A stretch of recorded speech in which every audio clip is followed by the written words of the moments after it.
sir. How you It's been 13 years. That's right. Good to How see you you. been? Doing fine. Good.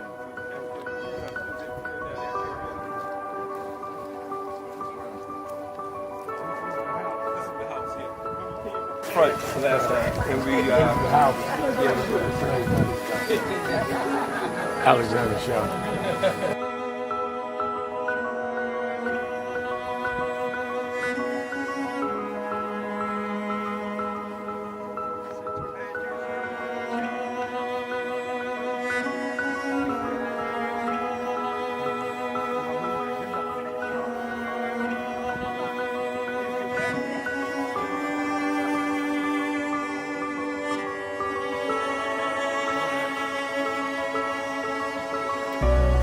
How many slaves were staying there? I have no idea. This is where they would have the slavery. Yeah, that's when exactly. That was exactly.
The two people that most influenced my life were from South Carolina, James and Jesse. Jesse right up the road from me. I went and spoke at his mother's funeral. Jesse walked into my mother's casket. Wow. From South Carolina. That's the balance of my life, James and Jesse. Yeah. Civil rights, shoulders. But also where your people come too. Literally. Yeah, right. And where I knew Jesse was from James, I started president. Yeah. And James had died before I knew about it in South Carolina. Oh, really? Yeah, James died December 25th. He died Christmas Day, 06. And they came to do the story for February of 07. They came in January. His daughter swear that was his daddy and him and pushing the information out. Wow. And I called Jesse and told me, you know that my great-grandfather was a slave about 45, because Greenville right up to I-20. He said, I told you we was connected. That's why you gotta listen to me. But no. No justice! No justice! 62 years ago today, Martin marched in Washington. 62 years later, the dream is not dead.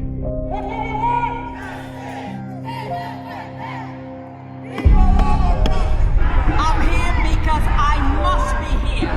Democracy is not there for the pig, and you have to fight for democracy. That's what it is.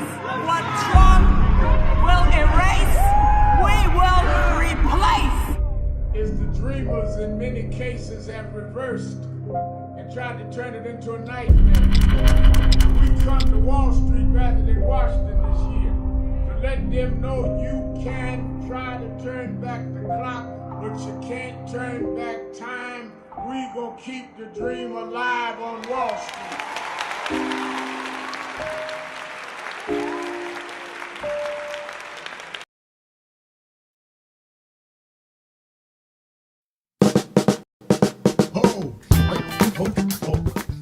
Do I seem excited?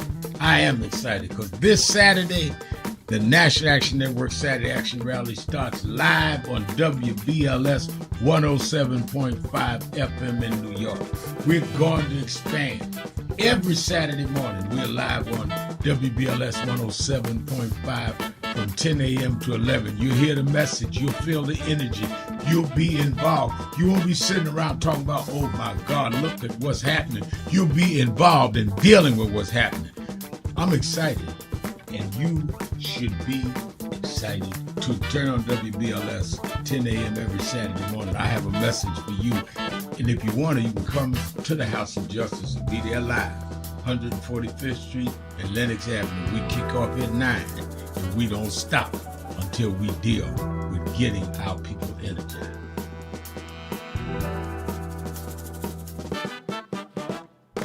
It's been a long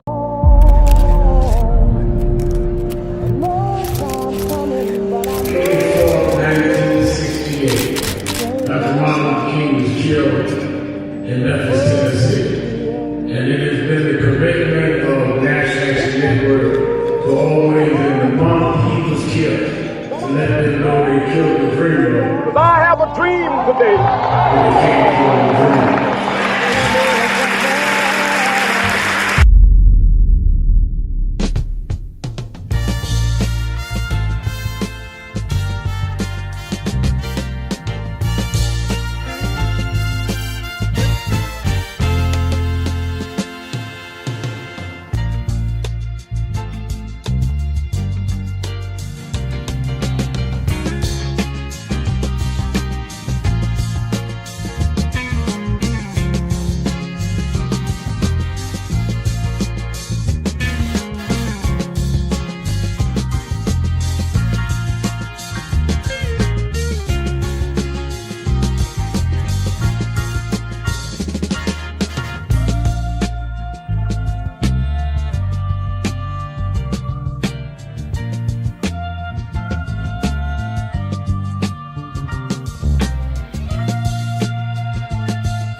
One year ago and change, 67 weeks ago, we started marching every Thursday, am I right, on the offices of Bill Ackman. Bill Ackman was the architect of ending DEI, which is diversity, equity, and inclusion. He started it.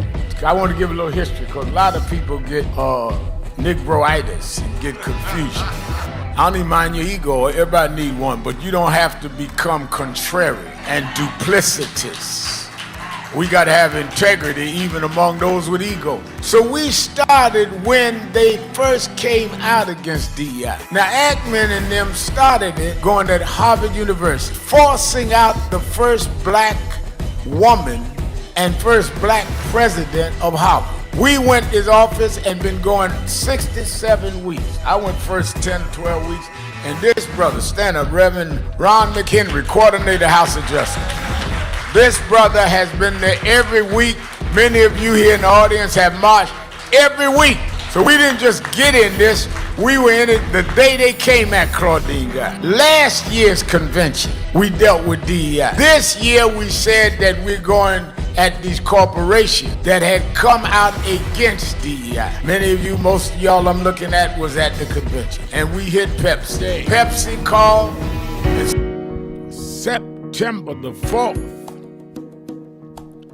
Do you know what time it is? It's Sharpton's time. And for the next 3 hours, it's time to put aside all pretenses, deception, denial, or fronting. The time has come to keep it real on Keeping It Real with Reverend Al Sharpton. A very good afternoon to you all over the country.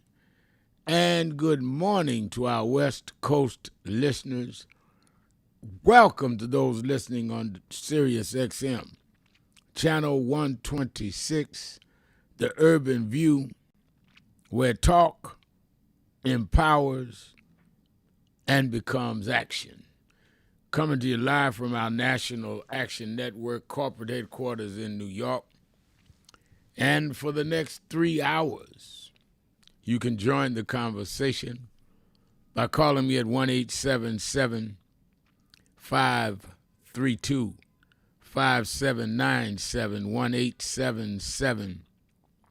1-877-532-5797.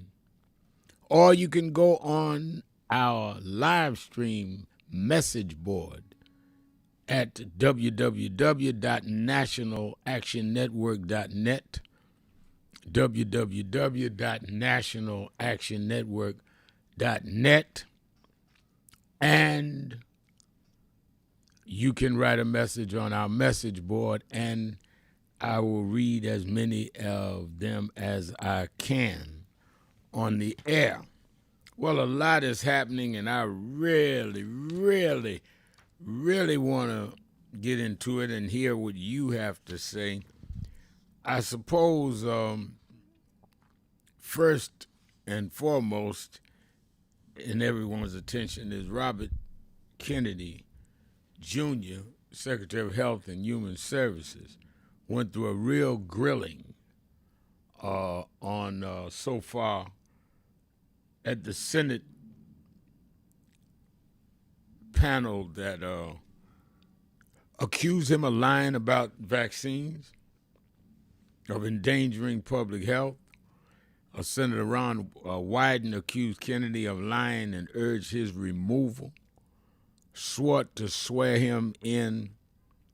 Mike Crapo refused. Kennedy shot back at Wyden and later snapped at Senator Michael Bennet.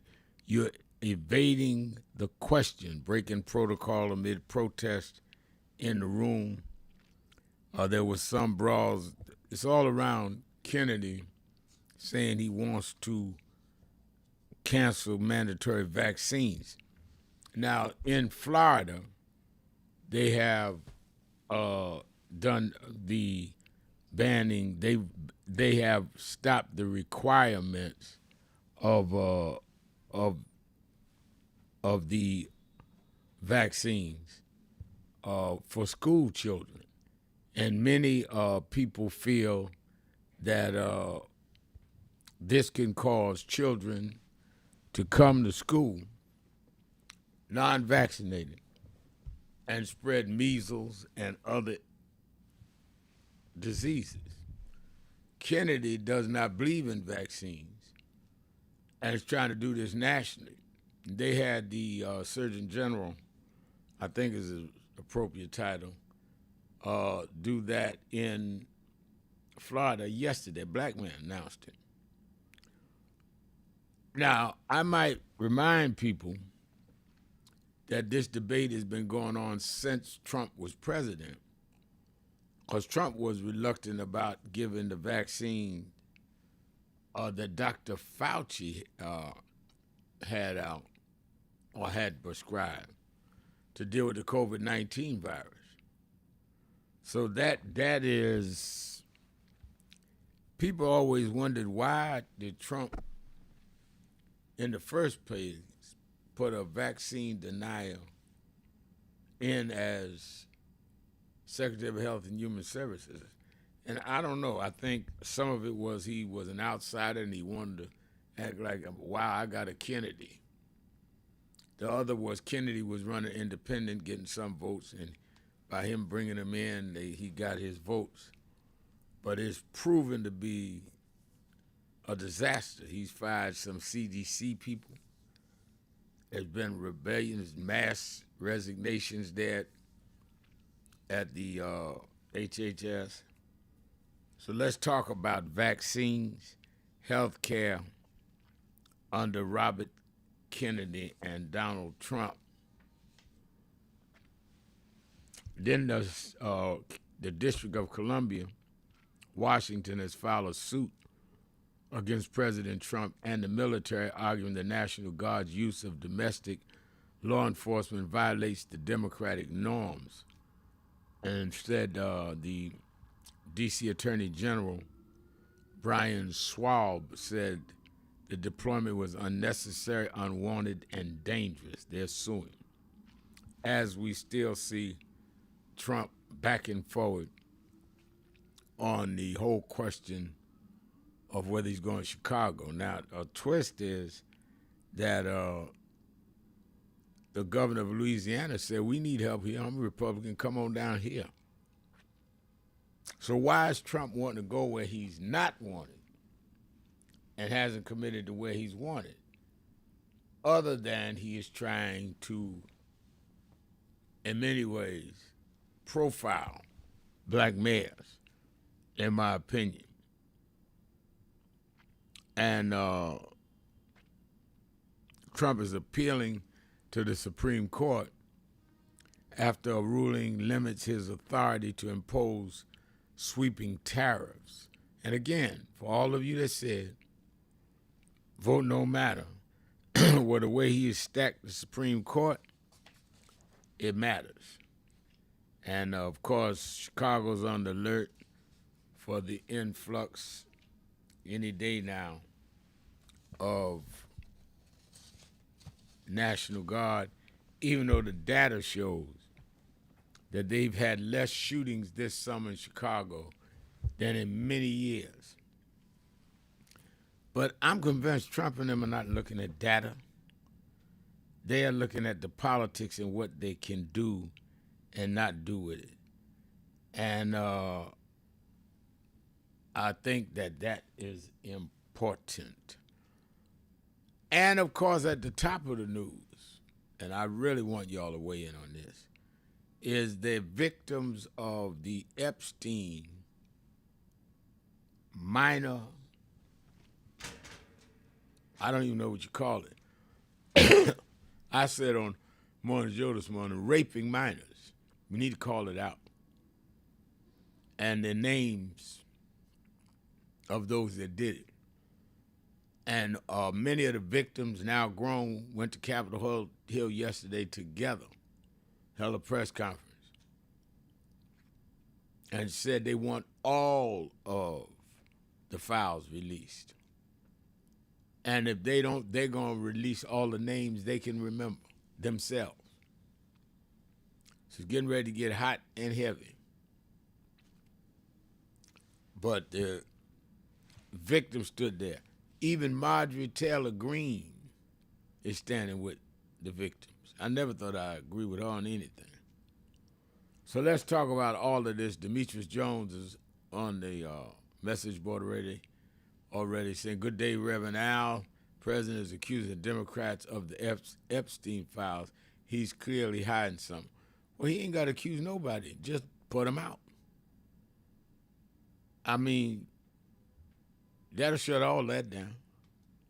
Why are you hiding something, Mr. President? Georgia Daniels saying, "Good afternoon, Reverend Sharpton. We got to stay woke and fight the injustice, insanity, and corruption that tries to take our focus off the prize, our freedom, liberty, and democracy." I agree with you, Georgia. You're absolutely right. I mean, it is amazing to me that we are even discussing the fact that underage girls, minors, had sex with grown, wealthy men, and you're debating about whether to drop the names. And the victims are asking you to drop the name.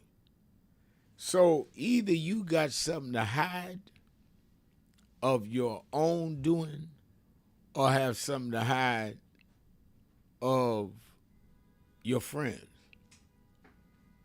But I don't understand what is I just don't understand what's the holdup. What's the problem? So let's open up the phones, talk about all of this from the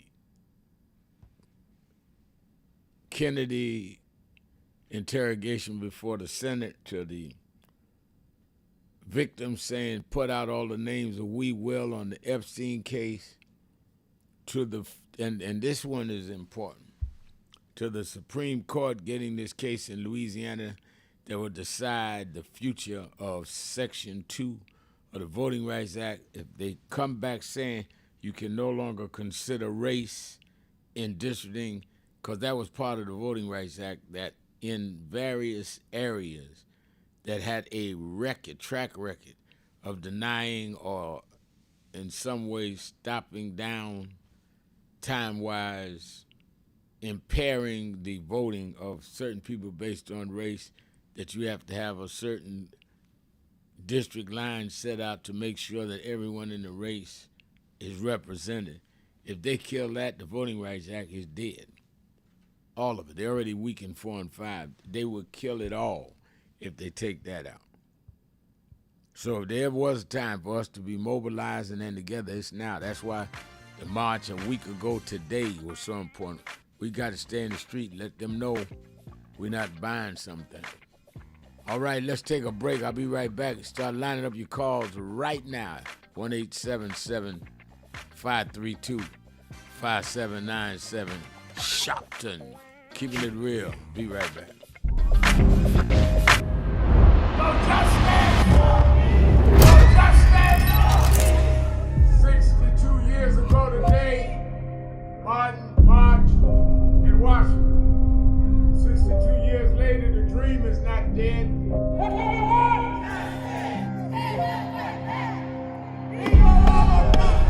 I'm here because I must be here.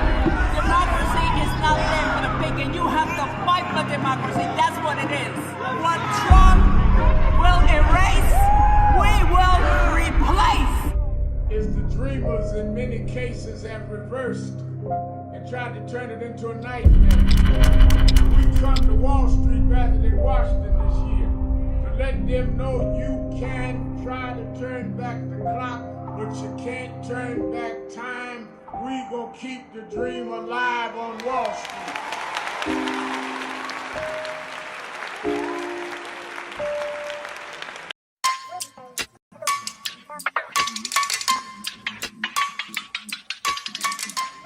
Hey, what's up? They got, they're doing, thank you.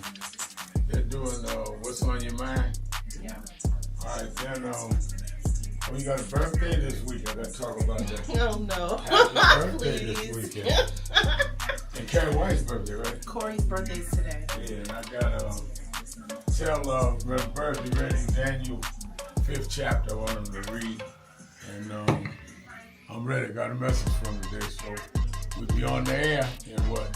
Half hour. About a half hour. You should tune in to the WBLS 107.5 FM and National Impact and www.nationalnetwork.net.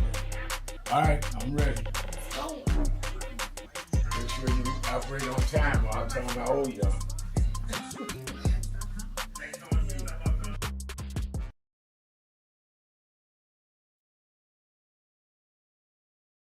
Stop going through your life like you are a co-star or a bit player in your own drama. No, you are the main star. You're the central figure in your life. What you decide is what is the major thrust of your life. And others may contribute, impact, affect, but it's your life that you're central in. So stop trying to lay the weight of what you do or don't do on others. That weight is squarely on your shoulders and in your hand. And if you want to defer and give your life choices to others, that's on you. If they have any sense at all, they will be so busy trying to conduct and properly guide their life, they will not have time to try to major in your life.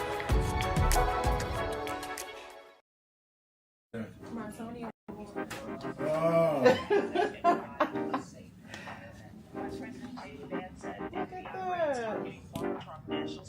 I got a Tony. You got it? My daughter won a Tony Award. That's crazy. All right, congratulations. Thank you.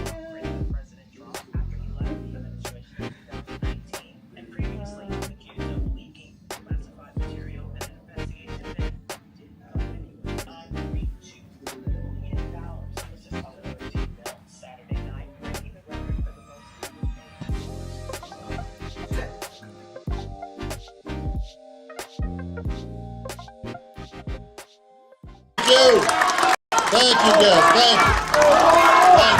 Thank you very much. Let me thank Charlie King. Dr. Richardson. Most of all, let me thank Reverend Al Sharpton for bringing us all here together today. The Urban Action Network. I am proud to be a candidate for the presidency of the United States of America. But I am mindful that I wouldn't be here if it had not been for Reverend Al Sharpton running for president, and Carol Moseley Brown running for president, and Jesse Jackson running for president, and Shirley Chisholm running for president. They paved the way, and I stand on their shoulders. And I'm proud to acknowledge that debt that I owe. I appreciate Reverend Sharpton for being a voice for the voiceless and a champion for the dispossessed. And as we saw last week, he's still on the front lines, fighting a good fight. And we are thankful for his energy and his willingness to challenge the conventional wisdom. I'm also thankful that Reverend Sharpton has built this organization because what he understands is that change in America doesn't happen from the top down. Change happens from the bottom up. Change happens when millions of voices set the agenda and hold those in power accountable.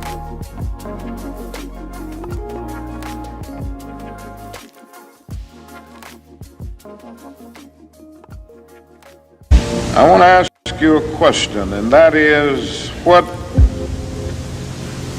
is in your life's blueprint? This is the most important and crucial period of your lives, for what you do now and what you decide now at this age may well determine which way your life shall go. And whenever a building is constructed, you usually have an architect who draws a blueprint. And that blueprint serves as the pattern, as the guide, as the model for those who are to build the building. And a building is not well erected without a good, sound, and solid blueprint.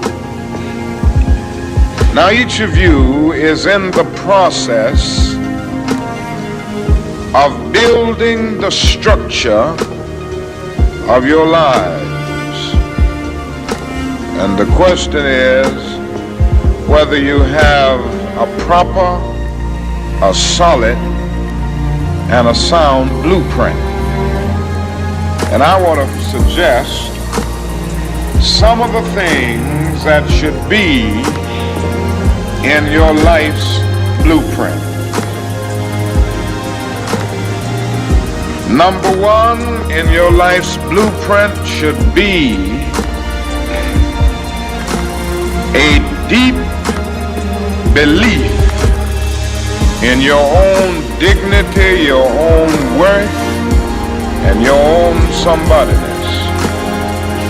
Don't allow anybody to make you feel that you are nobody. Always feel that you count.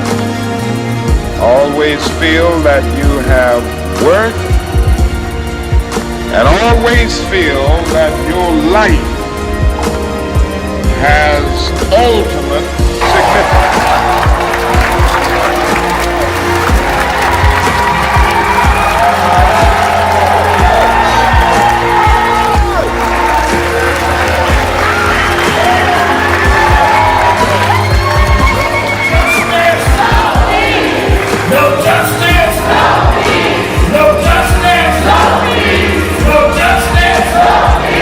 What do we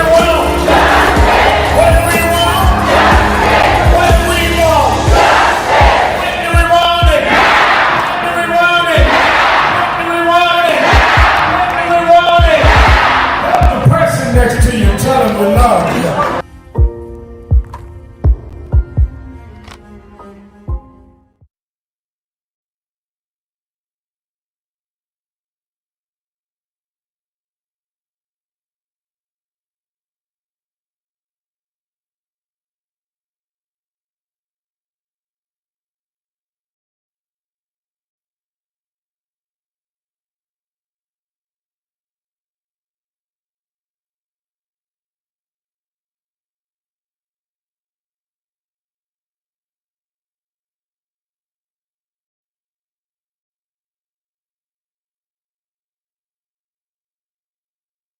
Keeping it real.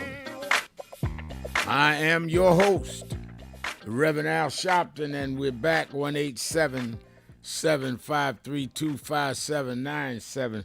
So much to talk about, and I want to give everybody an opportunity to do so or to write me on the message board. Patricia Howard is saying, tell the truth and shame the devil. Amen. My mother used to say that. Let me remind you, if you need reminding. I don't think you should if you are often one that listens to this program, but Politics Nation with Al Sharpton, live at 5 p.m. Eastern every Saturday and Sunday. And they just come out today. I probably should post it on social media, that in the month of August, we outperformed in terms of audience viewers, CNN. And we need to keep that up. And the reason we're doing that is because you support the show, and we try to get the guests that matter, mayors, governors, senators, civil rights leaders, activists, grassroots, and in elected office. This weekend, for example, I'm going to have on Zoran Mamdani, who is the Democratic nominee for mayor. And they've got all kinds of articles out saying that President Trump is offering Eric Adams a job to get Eric Adams to drop out of the race, support Andrew Cuomo, the former governor, because they don't want Mamdani in. They want anybody but Mamdani, so they want to put Cuomo in, and they're offering Eric Adams a job. We'll see. Adams people saying that there's been no meetings, but others are saying yes, they have. All of that, I want to ask Mamdani about it. And I'm going to talk to folk in Chicago again. I had the mayor on last week, may have him again. Watch Politics Nation with Al Sharpton, live at 5 p.m. Eastern Time on MSNBC, Saturday at 5 and Sunday at 5. Then, of course, you in New York, come to the rally, Saturday Action Rally, at the House of Justice, 145th Street and Lenox Avenue, 9 a.m. to 11 a.m. in the House of Justice. Make sure you're there. If you live in New Jersey, if you live in Connecticut, if you live in New York City, you have no excuse not to be there. Westchester County.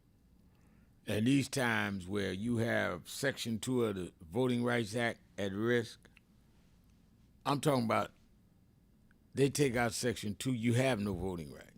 There'll be drawn up districts where you have no black representation in your face. I mean, I don't know what they have to do for you to understand that they are taking back everything our forefathers and our parents, all the way from Emancipation Proclamation to our parents, fought and got. They're taking it away in your face.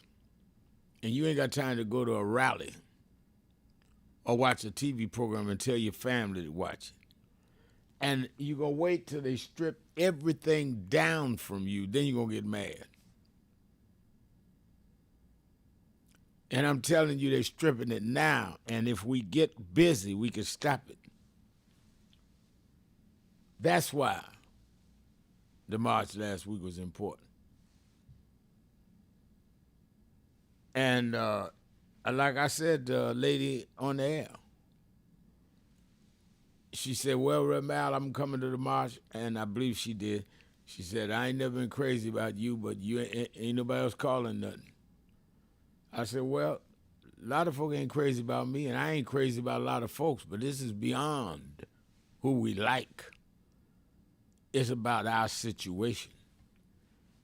All right, let's start on taking calls. Let me start with Brian in Philadelphia, Pennsylvania. Brian, you're keeping it real with Al Sharpton. The best show anywhere in the world right now is your show, Rev. And I'm not brown nosing here. I'm literally I'm too in the weeds on what's going on everywhere from legacy media to indie media, and I would say you and Don Lemon are the most important voices we have for this fight. So I thank you, and again, it is an astounding honor to be on this program, and it was an astounding honor I couldn't even get to you, Rev. There was too many people. I couldn't. The March on Wall Street. We traveled from Philly, my wife and I, and it was beautiful and glorious and inspiring. But Rev, I want to be honest, and I got to keep it real. In my opinion, it deserved to be much bigger. It was big enough, but it could have been bigger. Yeah. I agree. And Rev, white-led resistance groups that never stopped posting about Trump were absent. They didn't promote the march. And now, as you and I have discussed before, they are amplifying Bernie's rhetoric as he floats another run for president. Right. And Rev, if they can boost Bernie's words, I'm just saying, why couldn't they boost a march you and the son of Martin Luther King Jr. were leading in the heart of New York City? And Rev, this reminds me of a really dangerous pattern nobody talks about. The Nazi Party began as the so-called German Workers' Party. It was fronted by the Strasser brothers, who reduced everything to economics. Hitler later took that populist economic message and weaved the word socialism into his movement, twisting it into fascism. And today, we see echoes of that with another thing you and I have discussed, which is the white left, the progressive left, who constantly reduce everything to economics while ignoring race, gender, sexual orientation, and the full picture of liberal democracy. So yes, Rev, the march was inspiring, but I just can't imagine, I can imagine how much more powerful it would have been if figures, and Rev, at risk of I don't want to upset anything here, but figures like Mamdani, he showed up, which was wonderful. But I looked back, Rev, and I follow him on Blue Sky, I follow him on X. He did nothing to mobilize his tens of thousands, hundreds of thousands of young white progressives to show up there. And that, to me, that silence shows the same blind spot, reducing democracy to economics, while the broader coalition. You're not upsetting me, because I've been talking about that for years, and I'm telling you, you're a breath of fresh air to me, Brian, because we're not looking for better slave masters. We're looking for freedom. And we've got to deal with, yes, the economic inequality, but we got to deal with race. We got to deal with homophobia. We got to deal with sexism. We got to deal with all of it. And we just can't have some children that want to be radical for a summer or two, just manipulate the movement to what they want and not dealing across the board. I think it's very important. So I'm going to take a break. I'm going to get Dominique to do the next segment while I do this media hit, and I'll be back at the top of the hour. Keeping it real. Sharpton. Be right back. It's been a long time coming, but I know 1968. Dr. Martin Luther King was killed in Memphis, Tennessee. And it has been the commitment of National Action Network to always, in the month he was killed, to let them know they killed the freedom. Because I have a dream today. They can't kill the freedom.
For 90 days, they're going to do a study of what companies have pulled out of DI and what companies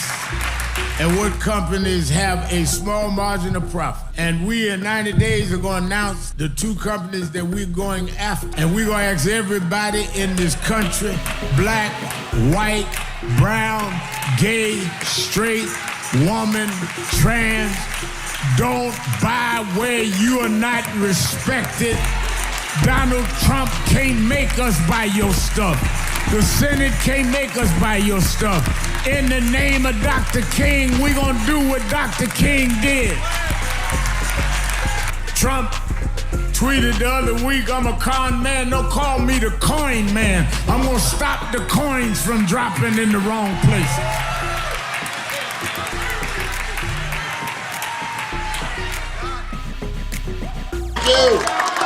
Thank you, guys. Thank you. Thank you very much. Let me thank Charlie King, Dr. Richardson.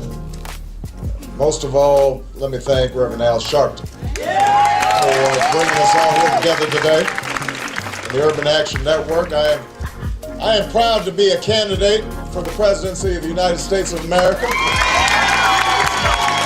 But I am mindful that I wouldn't be here if it had not been for Reverend Al Sharpton running for president, and Carol Moseley Brown running for president, and Jesse Jackson running for president, and Shirley Chisholm running for president. They paved the way, and I stand on their shoulders.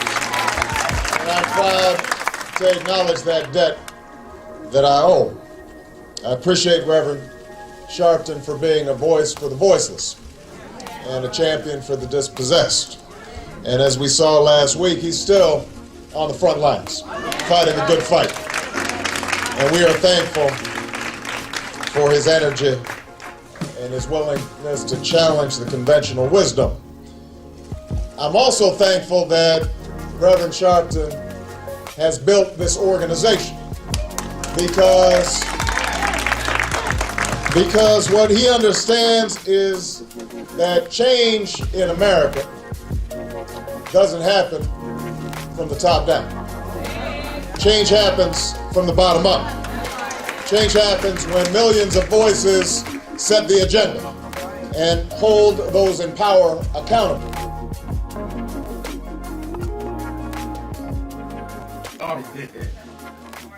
Rev, you know you were right there From the beginning. with the stuff that Yep. was going on in Brooklyn at that time, at Howard Beach. You were right there. He had in one of the early movies, he had my name. Then he put me in Malcolm, but I wasn't even old enough to know Malcolm. So we've been through it all. For those who see Malcolm X, it's 3 hours. But fast forward to the scene yourself, Bobby Seale. Right. Bobby Seale, Denzel, and me. Yeah. Denzel was on the set. Now, let me ask a question. What was your weight on that scene? I probably about 270. I was bigger then. Yeah. Still had the hair, man. Yeah, you had the head on. Yeah, it was Denzel, yourself, and Bobby Seale. Yeah, all in one scene. And also, there was no cut. We went like this. That's right. That's right. That's right. Yeah. Only Spike could have done that. It's my brother right here. My baby. Brooklyn's in the house. Yes, sir. Brooklyn's in the house. BK. Thing past hope. Because, I grew up, like I said, single mama on welfare. And my mother told me there's a part in life that hope's gonna run out. But she told me you got a double barrel in your engine. I said, what is that? She said, you can switch from hope to faith. Faith is a little deeper than hope. Bishop Hilliard is here. Faith is when hope runs out. Faith is the substance of things. Hope for the evidence of things not seen. Faith is when we were emancipated after 246 years of slavery and walked off the plantations with no education, no money, no future. And we built black churches and black colleges and black fraternities. We had faith. Faith made us stand. stand up to the most powerful nation in the world and turn it around. Faith means we went from the back of the bus to the front of the White House. We come this far by faith, leaning on the Lord, trusting in His holy word. He never failed us yet.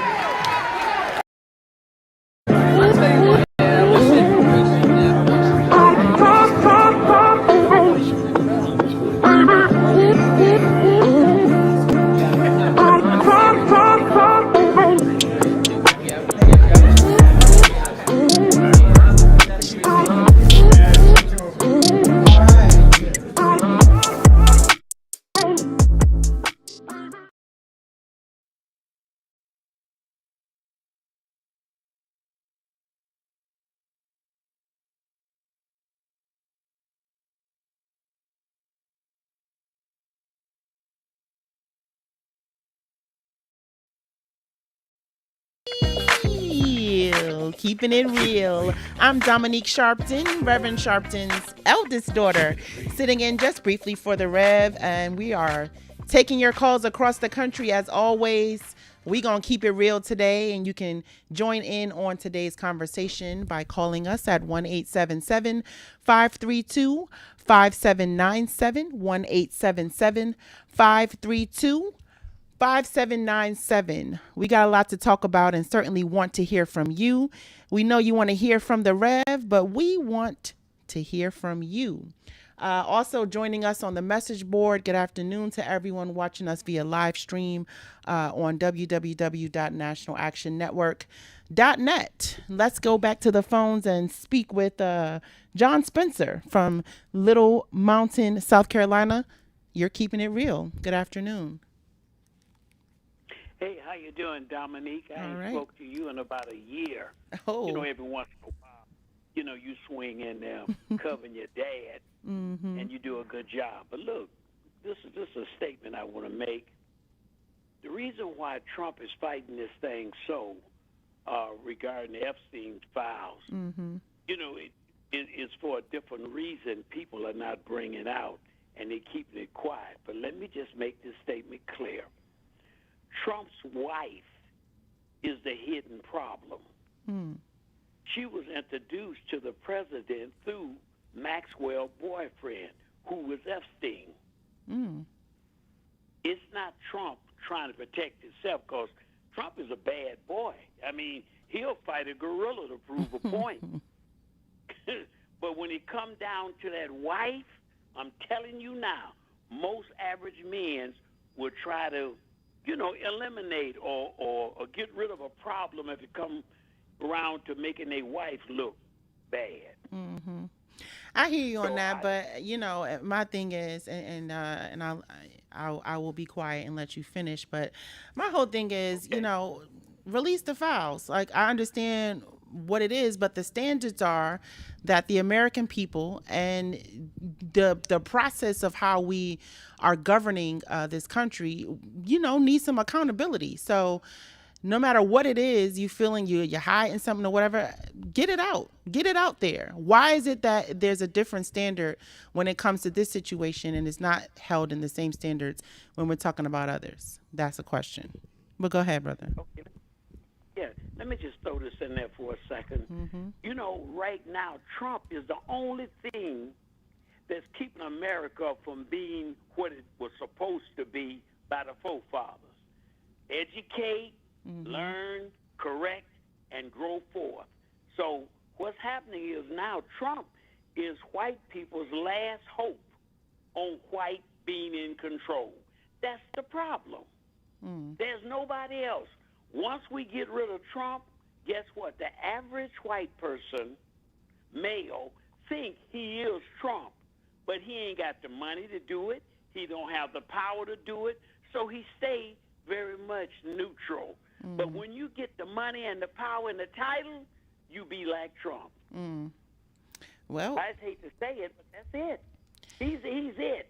Once we get rid of Trump, the skeleton with the stains of racism, biasness, and everything else that goes against the doctrine of America will be cleared up. Trump is the last source. That's it. I think you're on to something, Brother John. I also feel that we got to call the roll, and so as we are continuing to fight these things and stand on the agenda of the American people and what's best for us and our needs, and really standing firm on what we feel we deserve. We also need to call the roll. So we also need to be mindful and watch this, right? Of who's standing with this president while he's doing all these things, who's supporting him, who's acknowledging him, who's honoring him, who's, in the rooms with him as these things are happening. We also need to be mindful of these American people that look just like us, that have some of the same positions or whatever the situation is. But they're out there, and they're out there in large numbers, whether they're silent about it or whether they're vocal about it. But there's a movement behind that, upholding the demise of our people. And so we've got to call those roles, and we've got to also stand firm on who we are and come out in big numbers and show who we are and our muscle of what we got going on, because we do matter in this moment. But thank you so much for your call, and I want to get to some other callers before Rev pops back in. Let's go to Ray, listening to us from Cincinnati on the Buzz. Ray, you're keeping it real. Good afternoon. Dominique Sharpton, the eldest daughter of Rev Sharpton. I like how you say that. I gotta say that because it's two of us, and we're 14 months apart. So. Yeah. So although you're the eldest, you're pretty young too, right? And so I say that to say that the last elections, young folks was like Democrats are not addressing young people's issues, and you being, I don't know, millennium or younger than that, what were some of those issues that the Democrats weren't addressing that the Republicans was? Well, I've had many conversations with various young people about this very thing before this election, even before that. And yes, they were, expressing their challenges with the administration in terms of, I feel that young people, we want some instant gratification. So, they weren't moving fast enough with the student loans, situation. They weren't moving fast enough to make sure that, young people had the access to the financial engagement and resources in order to afford buying their first home, or, buying that car that they needed to get around to work, or the extra support, that they felt they needed in dealing with, how inflation had been happening and, lack of resources and support. But we understand, and I'm not, I'm one who has been engulfed in the movement from a very young age. We understand that it's not a sprint, right? It's not, the instant gratification is not going to, really happen overnight. And it's something that's not going to necessarily serve us in our best benefits when things happen too fast and too quickly. So I think that there was some misconception in terms of some of the facts that were happening. I do feel that the Democrats could have been a little more polished on the messaging in terms of the agenda, because there was a lot that was going on that the American people were not very privy to. And when I say that, I mean those that weren't necessarily in tune to what the Democratic Party was doing or putting out there. And depending on where you live, of course, information, was not as accessible as in other areas. So there's that as well. But nonetheless, I feel that, even now in having these same conversations that we have been dealing with this president who is in his second, term of being president, from January until now, a lot of people have, a different disposition for the person that some of them voted for. Some people just abstained from voting at all in the last election. And so there is a different course, I think, of action. People are feeling, and young people are feeling, the surgence of the ramifications that are happening to us from, all the things that the administration has started to do. And so they're now understanding that, a lot of things that we were talking about and fighting for, even 20 years ago, that we may still be dealing with today. deserves us to stay involved and stay the course. And so I feel that coming out of this movement in this moment, I hope that there are more young people who will not only take voting more seriously, really pay attention to the agenda and the issues and things that they really want to see happen in their lives, and be a part of that process of electing those individuals that will fight for their best interests. But I also hope that more young people will actually step up and run. I feel like there's a surgence of energy in terms of the talent and skills that our young people have possessed, and we're seeing in so many different young people who are taking stands and standing up. But we need more to really get involved in that electoral process, from not only from the voter standpoint, but also from the other side of actually running for elected office, and knowing and believing that we can actually accomplish change by them taking a stand. So I just feel like that is important. And when we're talking about, we're pointing fingers what the Democrats do versus what the Republicans did, I think that it really speaks to the messaging, how information is being disseminated to different demographics of people. We who are tuned into the radio, Black radio still lives and is still very strong. We are, not necessarily in the generation where we have turned off our TV and we've started to, stream or be more on social media and getting our news and stuff from that. So we just have to really meet our young people and the generations that follow where they are. And we really need to perfect how we are engaging with them on this process and what matters to be involved in the fight. Okay, now what burned me up was, you just take one issue. Mm-hmm. Joe Biden he wanted student debt forgiveness. Yes. Those long forget, right? Yes. And so that is a good thing for young folks. But then Trump comes along, and we all said, even the Democrats said that, even the Republicans stopped it.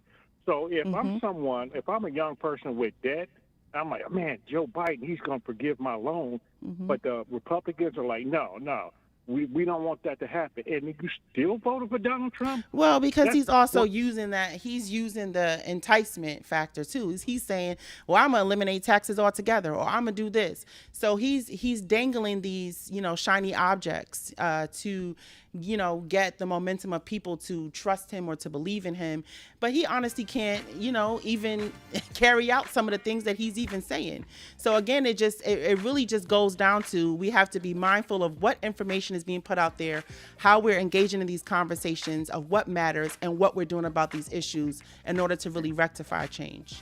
You can hold on if you want to continue in the discussion, but we're going to take a break. It's Dominique Sharpton. I'm sitting in for the Rev. Taking your calls across the country. You can join in on the conversation. Call us today, 1-877-532-5797. We'll be back with more of Keeping It Real with Sharpton. We'll be right back.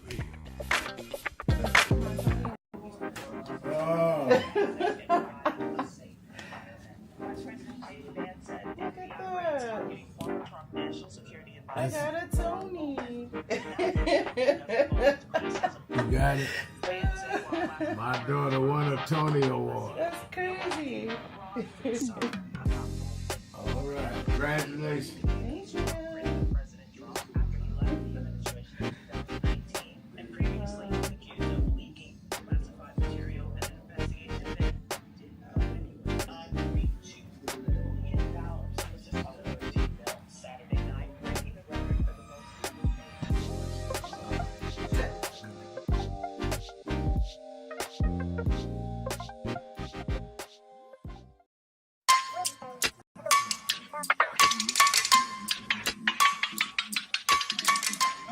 Hey, what's up?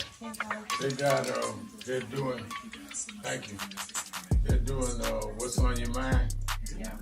All right, then, we got a birthday this week. I got to talk about that. Oh, no. Happy birthday this weekend. And Carrie White's birthday, right? Corey's birthday's today. Yeah, and I got to tell Reverend Bird, ready Daniel 5th chapter. I want him to read. And I'm ready. Got a message from him today, so we'll be on the air in what? Half hour. Half hour. So tune in to the WBLS 107.5 FM and National Impact and www.nationalnetwork.net. All right, I'm ready. Make sure you operate on time or I'll tell them how old you are.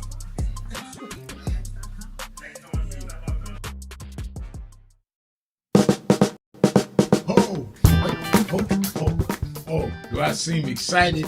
I am excited because this Saturday, the National Action Network Saturday Action Rally starts live on WBLS 107.5 FM in New York.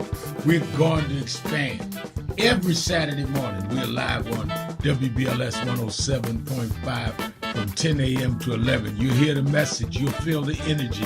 You'll be involved. You won't be sitting around talking about, oh my God, look at what's happening. You'll be involved in dealing with what's happening.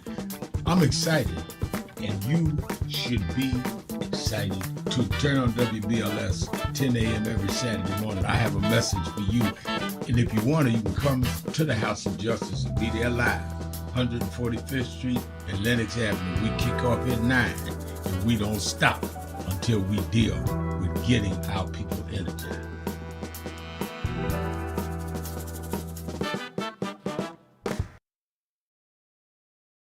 No justice! No justice! No justice! What do we want? What do we want? We are the sons and the daughters. We gotta stand up and make it loud. Just like our God told the Pharaoh, let my people go, go. We are a new generation from the ones who have come before. He's calling us into freedom. Let my people go, go. We don't shine, never shade. Give me a papa God, rain, make the heavens. If you don't say you know what trouble, let my people go, go. The blood, sweat, and the tears that we gathered through the years. If you don't say you know what trouble, let my people go, go. Wade in the water, we did wade in the water. No justice! No justice! 62 years ago today, Martin marched in Washington. 62 years later, the dream is not dead.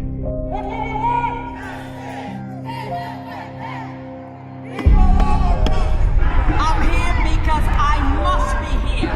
Democracy is not there for the pig, and you have to fight for democracy. That's what it is. What Trump will erase, we will replace. Is the dreamers in many cases have reversed and tried to turn it into a nightmare. We come to Wall Street rather than Washington this year to let them know you can try to turn back the clock, but you can't turn back time. We gonna keep the dream alive on Wall Street.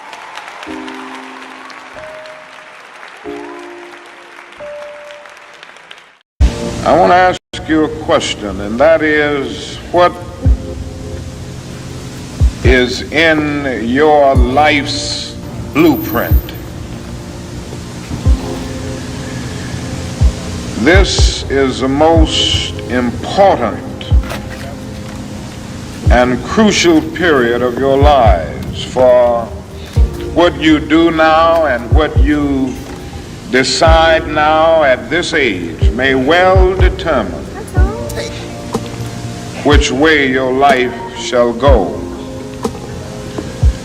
And whenever a building is constructed, you usually have an architect who draws a blueprint. And that blueprint serves as the pattern, as the guide, as the model for those who are to build the building. And a building is not well erected without a good, sound, and solid blueprint.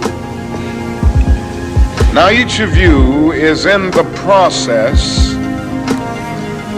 of building the structure of your lives. And the question is whether you have a proper, a solid, and a sound blueprint. And I want to suggest some of the things that should be in your life's blueprint. Number one in your life's blueprint should be a deep belief in your own dignity, your own worth, and your own somebodyness. Don't allow anybody to make you feel that you are nobody. Always feel that you count. Always feel that you have worth. And always feel that your life has ultimate significance.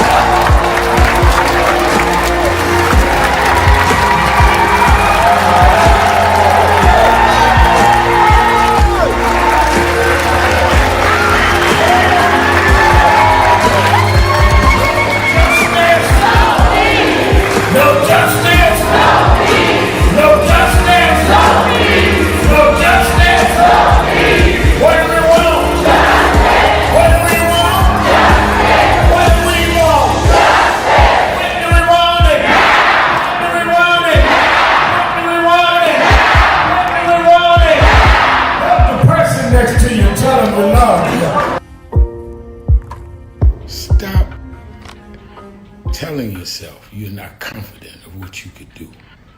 When people with half your skills and a quarter of your talent have gone on to create big waves in life, if you look at them and you know you're more gifted than them, then what is your problem? You are looking for someone to come and drag you into success. You've got to use what you have, which is, in my judgment, more skillful than others I've known in your area. Use that and believe in that, and your confidence will build up as you get going and start doing. And don't chase the spotlight. Sharpen your skills. Live in your purpose. And you'll get so good the spotlight will be chasing you. Be so good they can't help but talk about you and put the spotlight on you.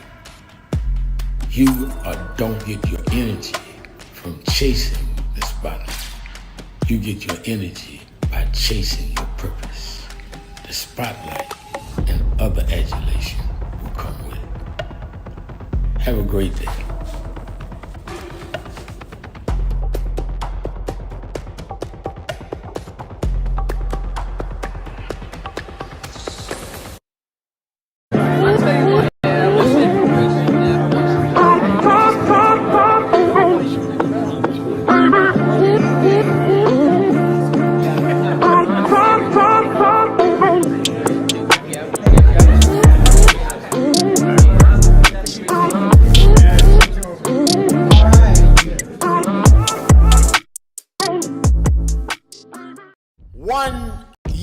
Ago and change, 67 weeks ago, we started marching every Thursday, am I right, on the offices of Bill Ackman. Bill Ackman was the architect of ending DEI, which is diversity, equity, and inclusion. He started it. I want to give a little history. A lot of people get Negro-itis. I am your host, Reverend Al Sharpton, and we're back. 1-877-532-5797, 1-877-532-5797, twitter.com, The Rev Al, twitter.com, The Rev Al. Don't forget, Politics Nation is going to be hot and heavy this weekend with the Epstein case, with the threat looming about federal intervention in Chicago and Baltimore, and what's going on in New York, the president trying to shuffle the deck for mayor Zaran Mandami will be on with me one day this weekend. So make sure you tune in one day or the other, Saturday or Sunday, 5 p.m. Eastern Time, MSNBC, live both nights. You that are in the New York area, whether it be New Jersey or Connecticut or in New York City, make sure you come to the Saturday Action Rally at the House of Justice. We're just a week away from the big march we had on Wall Street, but this is not a one-round fight. You got to keep fighting. Somebody wrote on social media on the message page, it's a marathon. This is not a sprint. You can't sprint on the 28th and then go sit on the bench. No, this is a marathon. We got to keep running. Follow up. Buy these shares. Go to these shareholders meetings. Deal with these corporations on DEI. And get ready to deal with Trump on voting rights and other things. So let's go. Be at the Saturday Action Rally, 9 a.m. to 11 a.m. at the House of Justice in Harlem, 145th Street and Lenox Avenue in the village of Harlem. Let's go back to Frank. Frank, my ace Boone Coon in Chicago on the west side. Yes, sirree. Afternoon, Reverend Al. It is the west side. It is the best side because we hang out with the best people. That's Reverend Al Shaw, Reverend Al Sharpton, and the crew. I was looking forward to saying hi to Miss Dominique. I ain't spoke to her in a while, but that's okay. I'll call in and talk to you. All right. How you doing today, my brother? I'm doing very well. Everyone. Yes, you are, brother. And I say hi to you, Miss Dominique, our queen. You know what I'm saying? Yeah. Anyway, I know you're listening. Rev, this thing with Robert F. Kennedy, I'm so happy it's getting attention that it's getting. This is so dangerous. Rev, it's like something out of a horror movie. And a mad scientist. I don't know what is wrong with this guy other than he wants to see a whole lot of people. You want to see America really hurting. If this guy had his way, we'd go back to leeches. We'll go back to drinking castor oil for everything. Now, this mandate thing we're now, what Ron DeSantis is doing, they want to get rid of the mandate. They're trying to say that, well, we're not going to make it mandatory, but it's like a choice. You can vaccinate your child or not. Okay, the deal is this right here, though. But he's killing the funding for it, though, Rev. So even those who want their children vaccinated, you see what I'm saying? It's still going to end up in the same boat as those who don't want to vaccinate their children. I mean, how many of these children are going to lose their lives? How many pandemics this guy's going to start? And I just can't understand for the life of me how this guy can go to someone's funeral of a child who lost their life and, I mean, really come out, not someone have a real serious talking to him. I think it's dangerous. I think what's going with Epstein, I'm glad to see it's getting the attention that it's getting. But let me also shout out and say, Reverend, I'm so proud of our sister Pam here in Chicago. She's like our own little Jasmine Crockett. In Texas, Jasmine Crockett is like they own the Pam. She's a true soldier. I've listened to her, and I'm totally on her side because you shine the spotlight on when you clean the house, when you fight the enemies on the outside. Well, you got enemies on the inside. You got to also clean the house with that. You got to also fight those too. And she's doing both. I'm totally on her side when it comes to those who, because you understand, we got people interact with us, pretend to be one of us, and they truly aren't. They support this man and know what he's about. We can't act like we don't see that. And those who want to come on and promote them, I'm put like this. I'm like Pam. I'm not taking part in nothing that is being spearheaded by a hypocrite. That's right. Okay, by That's a traitor. right. That's right. I heard, you know what I'm saying? By someone who is, you told them right to the face, we don't hide nothing here. Don't sugarcoat nothing here. You're a traitor to your people. You sold them out. No, and I don't have to mention no name, but that's not the only one. And for those who want to act like you don't see this because who the person is, this is dangerous because we have new people listening to us every day. And the dangerous message is saying is this right here. This person support this evil, this Donald Trump, and we all treat them like, you know, it's okay when it's not okay. No, we got to at least expose them and let them know. And I'm not celebrating anything that celebrates a hypocrite, a traitor, okay, someone who a sellout, all right, We got to, hey, it's time to stop playing around with them. It's time to stop playing around with these Republicans because they are not playing. And we cannot, Harriet Tubman wouldn't treat them. Nat Turner would not overlook it. And no one talking about any kind of thing physically happened to them. But the thing is they've done, Harriet Tubman would have dealt with a different way. And so would Nat Turner. So we gotta fight the enemy on the outside, people, and the enemy on the inside. And last we do that, not least for a hop off, if you don't have the backbone to call a spade, to call a black kettle or a pot, a black kettle or a pot, then get out the way of those. Okay, That's right. Get out our way. Okay. Thank you, Reverend. Now, all right, and we're gonna thank keep you. on calling them out. All right, and let me say you are correct to do it, and not only call people out of vengeance, but call people out so people will know you are not going to be rewarded. Switch hitting. If people feel, well, I can do whatever I want to do and then come back and I'm all right with everybody will do it. People got to know if I do that now, the community's going to turn on me. There must be a price you pay for that. If it's no more than isolation, because you isolated yourself from us.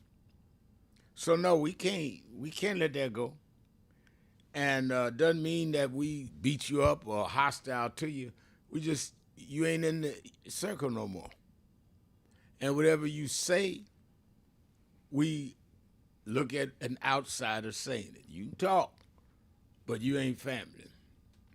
And you decided that. People, especially if you're grown, you got to live by your decisions. You decided that. I tell people that work at National Action Network or work on my television show, if you mess up, you're gone. You decide to mess up. It's not, Rip Al is hard on me. No. I am hard on the rules. You knew the rules. You break the rules. You decided you was resigning. So I'm just going to help you. I'm going to accommodate you. And I think that's the way we get things done. Let me go to Sky in Virginia. Sky, you're keeping it real with Al Sharpton. Thank you. Oh, I'm sorry. Yes, my concern is right now with that. It's going on in this car. With the massive parade that just occurred over there, I think in Beijing between Kim Jong-un, Putin, and Ping X. I can't think of his name right now, but the three dictators, leaders that had that massive parade. I am really concerned about that because it doesn't seem like Donald Trump is focusing on that at all. He just had a meeting with Putin, and what Putin did, Putin went in there and met with Putin and Donald Trump met. And then the next day, the same day, they're still bombarding Ukraine. He increased the bombing. Oh, right. But exactly. Oh, I'm so sorry. My com's ready to park right now. Yeah, they increased the bombing and everything. And so when they had the meeting the other day in that massive parade, I was looking at all the awesome, the military aircraft, everything that they have. And the first thing came to my mind, is this going to be another Pearl Harbor? You know, are we going to be caught off guard? And then they had something circulating on the internet about Donald Trump had died, the Melania came out in black, and a hearse came to the White House. I feel like that might have been a drill for them when it's time to get out of the United States. He's going to get out the United States. And then from my understanding, some of his family members are relocating to other countries. And I just don't understand why we are and Donald Trump so focused on the National Guard going to Chicago, going to California, going to all these places when we got more of a crisis on our hand. Because looking at that military, I feel for my life for real. But, we got to pray to God that these bombs will not penetrate or whatever the United States, which, come on, think about it. Be real about it. If something goes down, and I think they're plotting, and then why is Donald Trump having so much mercy and grace on Putin?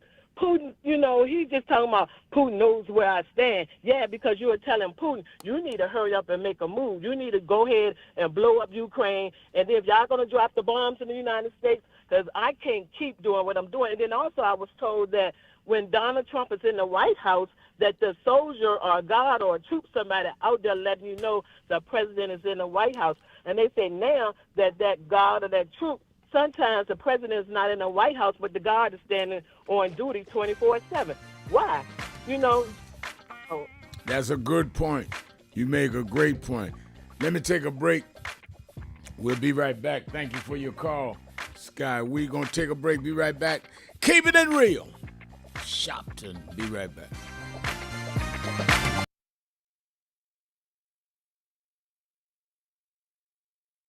Thank you for joining us for Weekdays Live with Reverend Al Sharpton. Take the time to share this broadcast right now. Tell your friends it's time to keep it real with Reverend Al. Comment your questions now in the chat or call Reverend Al Sharpton directly on air at 877-532-5797. Now stay tuned for Reverend Al. This is Reverend Al Sharpton. As you watch the broadcast, support National Action Network. Go to www.nationalactionnetwork.net and be involved.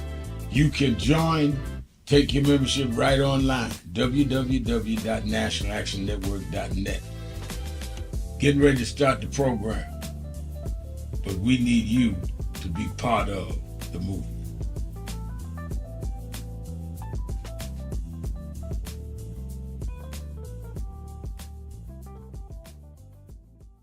No justice, no justice, no justice. What do we want? What do we want? We are the sons and the daughters.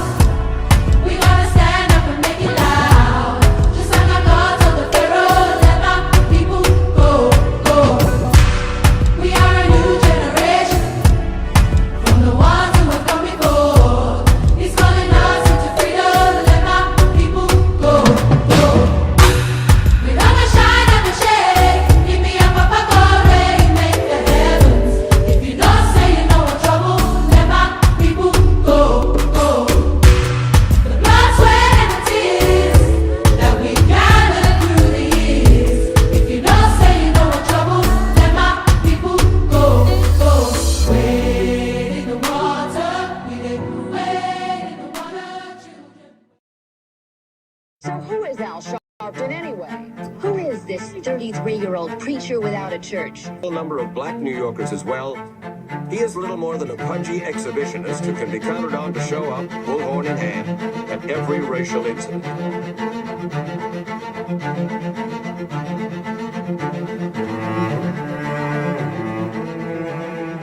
I often quote Mark Twain saying, the two most important moments in life is the moment you are born and the moment you find out why you are born.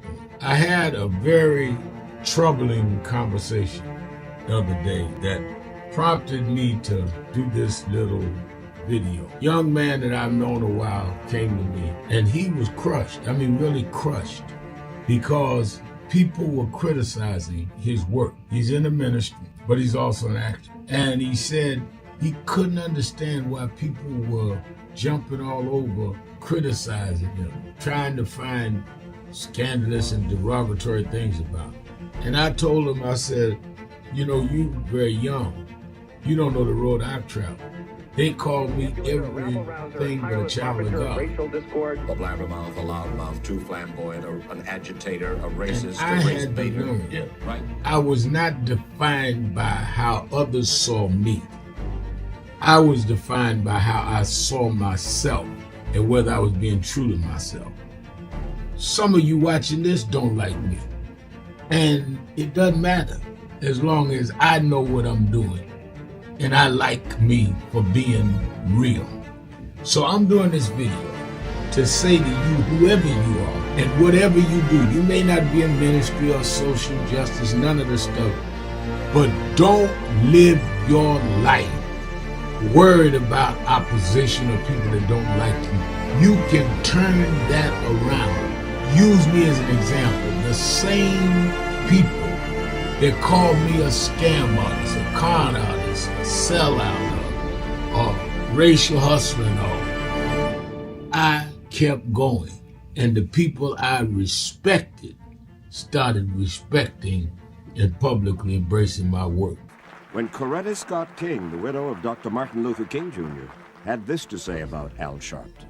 A leader who has protested injustice with a passionate, unrelenting commitment to nonviolent action in the spirit and tradition of Martin Luther King Jr. And I am talking about your leader, our leader, the Reverend Al Sharpton.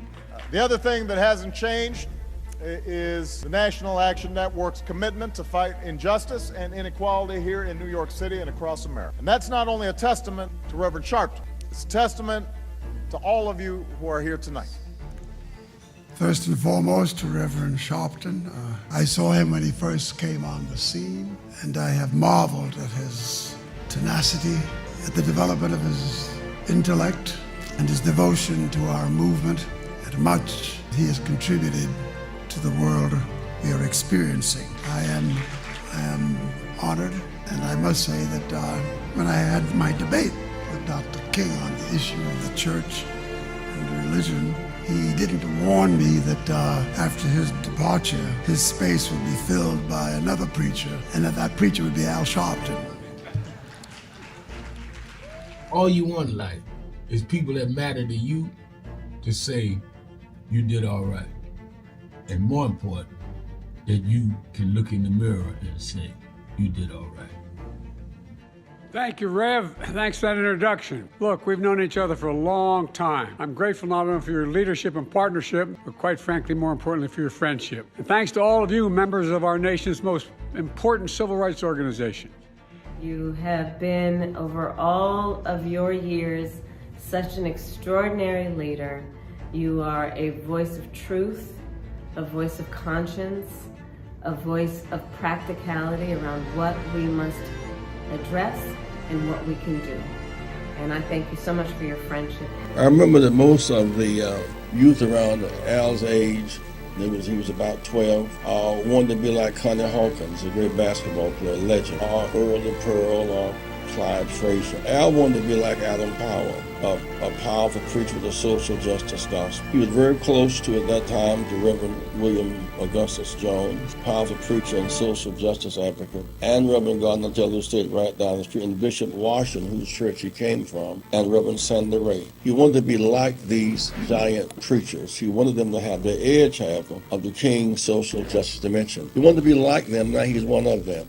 Perhaps taller than most of them because of the risks he has taken and the reward God has given him with his gift. I remember so well that I first escorted him to jail. He was around 13 years old, with the jail fighting the ANP. He was in the lineage of our struggle. He grew up in it. We didn't just see him on TV one night. He didn't happen. He came bottom up, not top down. We have a short visit, so we just wanted to greet you all and thank you for allowing us in. Yes, sir. We was here. They were on the plantation. Our family was on the plantation. Wow. And that's, of course, that's the slave house. It was one of the slave houses. Sir, it's been 13 years. That's right. Good to How see you been? Doing fine. Good.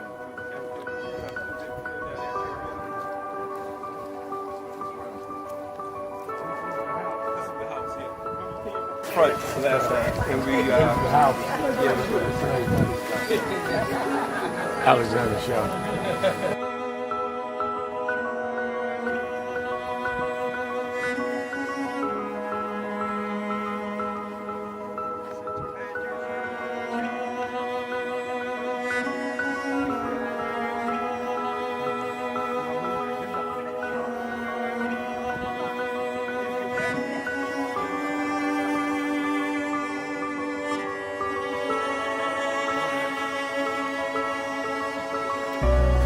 How many slaves were staying there? I have no idea. This is where they would have the slavery. Yeah, that's when exactly. That was exactly.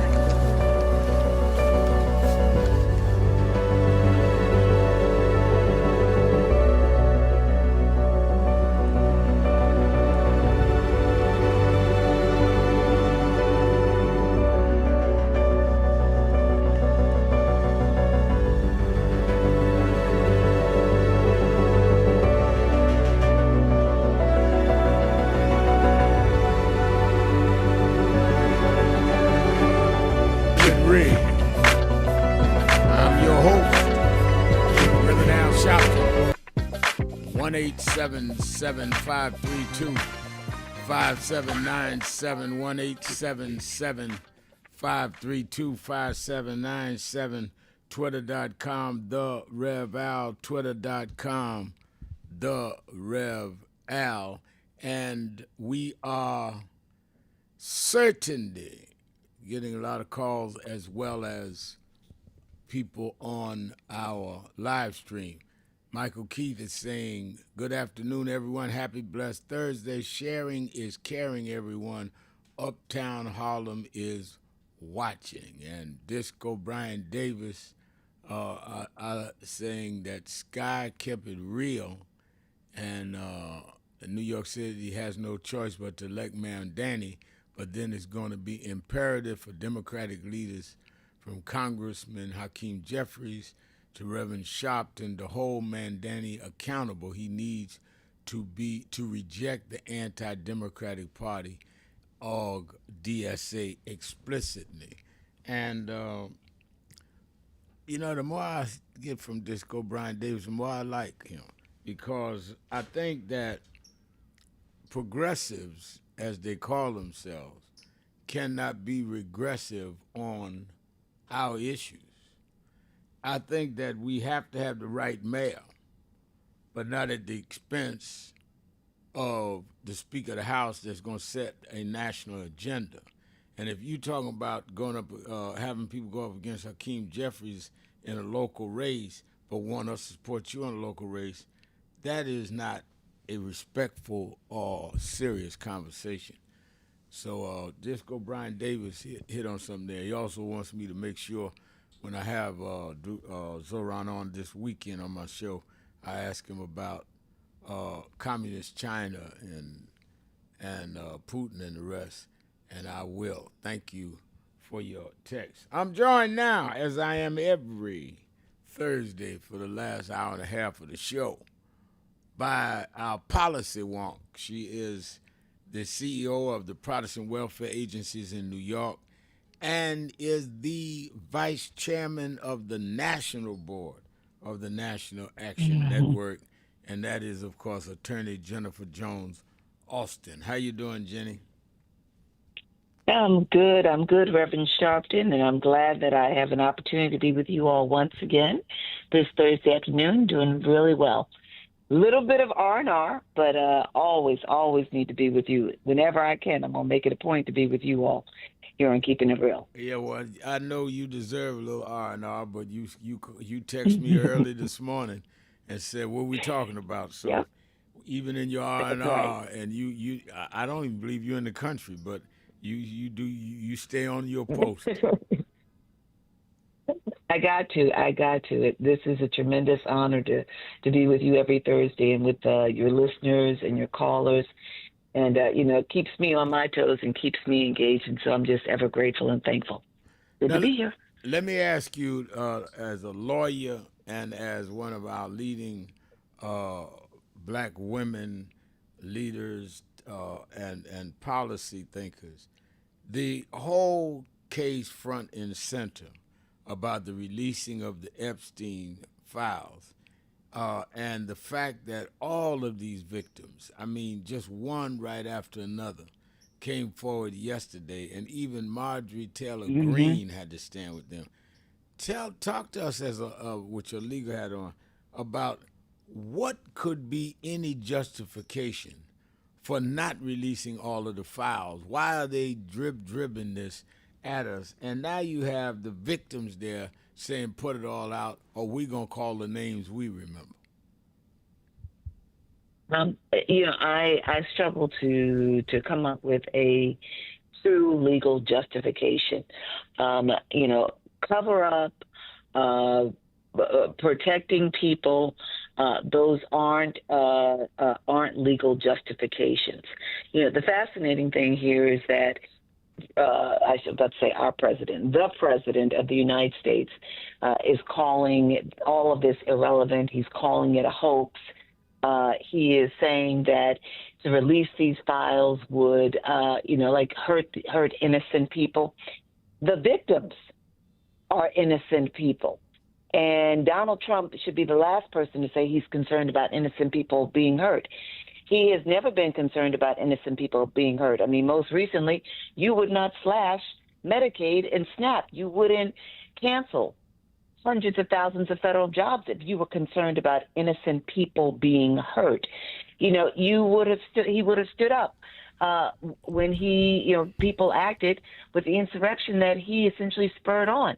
He's not concerned about innocent people being hurt. What he's concerned about is about, perhaps himself, but also probably people he's run with being implicated, being associated with Epstein and with these just outrageous, despicable, inhumane acts that were carried out on young women, young girls. And so there's no legal basis for this. There's no ethical basis for the withholding of the release of the files. It's really more, for some of the Republicans who maybe aren't going to sign on to the petition that Massey put forward with Democrats, there may be politics involved. And I think for Trump, it's really him trying to protect himself and his cronies. This is not, and the other thing we've got to keep in mind is there's nothing here that if there were anything in this that implicated Trump, there's no immunity because there's nothing that would have happened while he was president of the United States, 2016 to 2020 or 25 forward. And so who knows, but he's got some real concerns, and I think they hit close to home. And that's why he's saying he doesn't want this out. He wouldn't call it a hoax if he thought it was legit. Now, if I'm not a lawyer, but is it not a unethical, if not illegal, for him to withhold evidence, knowingly withhold evidence, because it may be a friend? Let's give the benefit of the doubt. Maybe it's not him, and I'm not saying that it is not him. I'm clearly not saying that. Let me underline that. It may be him on the list. But even if it is a friend, it is still illegal to withhold that name. That's exactly right. There's nothing that this is what I'm trying to. There's nothing that the president does not have the authority to essentially redact files, to withhold files. What's happening right now in the House with a few Republicans joined with Democrats trying to push a vote that would instruct the Oversight Committee to, continue investigation, release the files. What's happening right now is they feel like they've got to force it because it's not being done the way it should be done. Right now, what is unethical, what is immoral is, we should be investigating the Attorney General, Pam Bondi, for saying that, she essentially lied. And so that minute of footage that wasn't present before, was because of some, routine minute lapse in these recordings. That wasn't true. Where did she come up with that? It seems all the more imperative that as the president, that he's got to be transparent. That is a responsibility. You've got to be transparent with the public. You've got to be forthcoming, and you do not have the authority. There's no legal basis for withholding such information. He does not have the authority. But so much of what he does is without legal authority, and he just tries to push the envelope and see how far it takes him. Let's take a break. Be right back. Keeping it real. Sharpton, Jones, Austin. Be right back. 1 year ago and change, 67 weeks ago, we started marching every Thursday, am I right, on the offices of Bill Ackman. Bill Ackman was the architect of ending DEI, which is diversity, equity, and inclusion. He started it. I want to give a little history because a lot of people get Negroitis and get confusion. I don't even mind your ego. Everybody need one, but you don't have to become contrary and duplicitous. We got to have integrity even among those with ego. So we started when they first came out against DEI. Now Ackman and them started it going at Harvard University, forcing out the first black woman and first black president of Harvard. We went to his office and been going 67 weeks. I went first 10, 12 weeks. And this brother, stand up, Reverend Ron McHenry, coordinator House of Justice. This brother has been there every week. Many of you here in the audience have marched every week. So we didn't just get in this. We were in it the day they came at Claudine got. Last year's convention, we dealt with DEI. This year, we said that we're going at these corporations that had come out against DEI. Many of you, most of y'all I'm looking at was at the convention. And we hit Pepsi. Pepsi called and said, all right, We 8-9 days in, we agreed to meet. And we went, purchased New York. Chairman of our board, Reverend Dr. W. Franklin Richardson, and Carol Wallace, who's a special advisor to us on finance, and laid out to them that one, we don't care what you call it, DEI, y'all are gonna keep your commitments in terms of the black community. And that means we don't want special privilege, but we do not want to be specially excluded. This is not about we don't want merit. We feel if our people are at the table, we can beat anybody on merit in many cases. So we want from employment to your board, to how you deal with marketing, to who does your financial investment. We want to go across the board with that. Otherwise, if you don't want to deal with the question of diversity in how you do your business, then don't deal with diversity in your consumer base, because you don't believe in diversity. So we just will try to remove all the dollars we can from buying your stuff.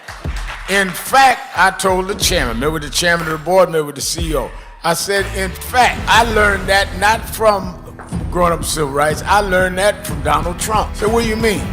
I said, Donald Trump says he's gonna redo tariffs, that if he doesn't get what he wants for the country, they were gonna raise the tariffs. I'm doing the black tariff reverse.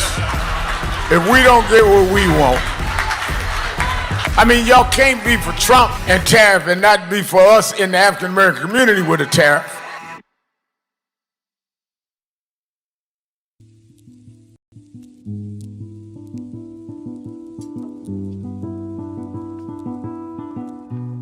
I had a thought this morning that I want to share with you about mentorship.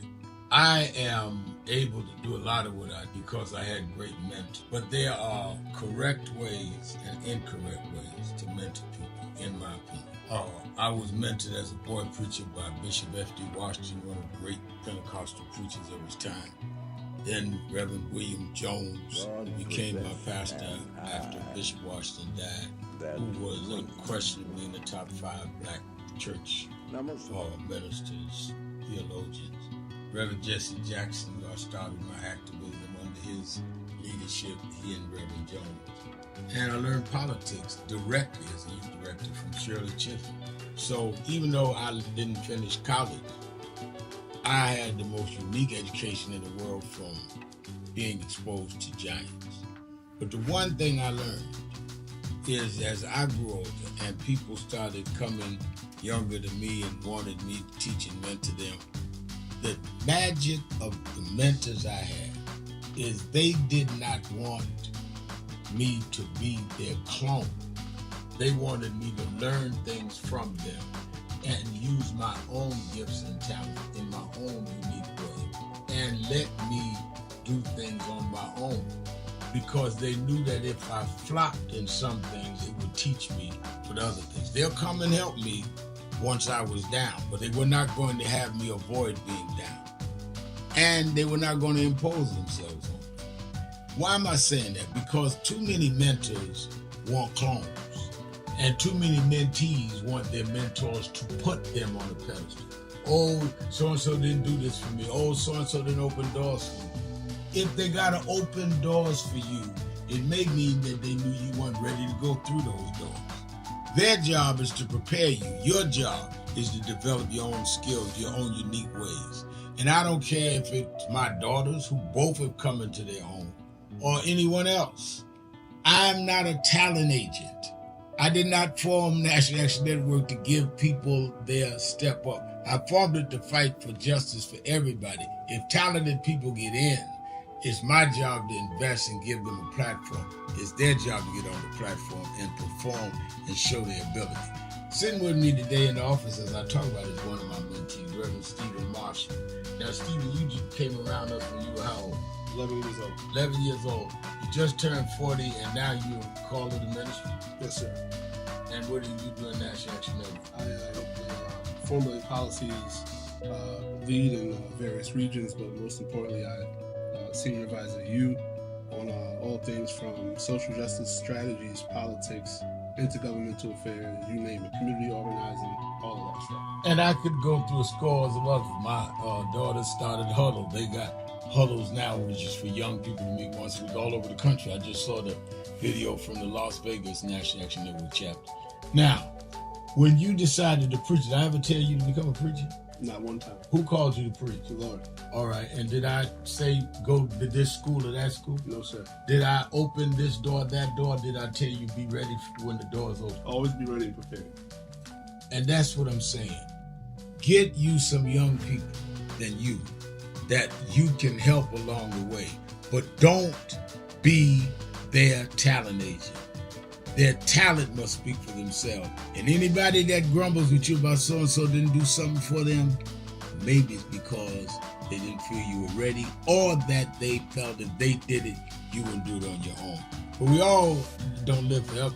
I want the next generation to speak of me, of National Action Network, and others, the way I speak of Reverend Jones and Bishop Washington and Shirley Chisholm and Reverend Jackson.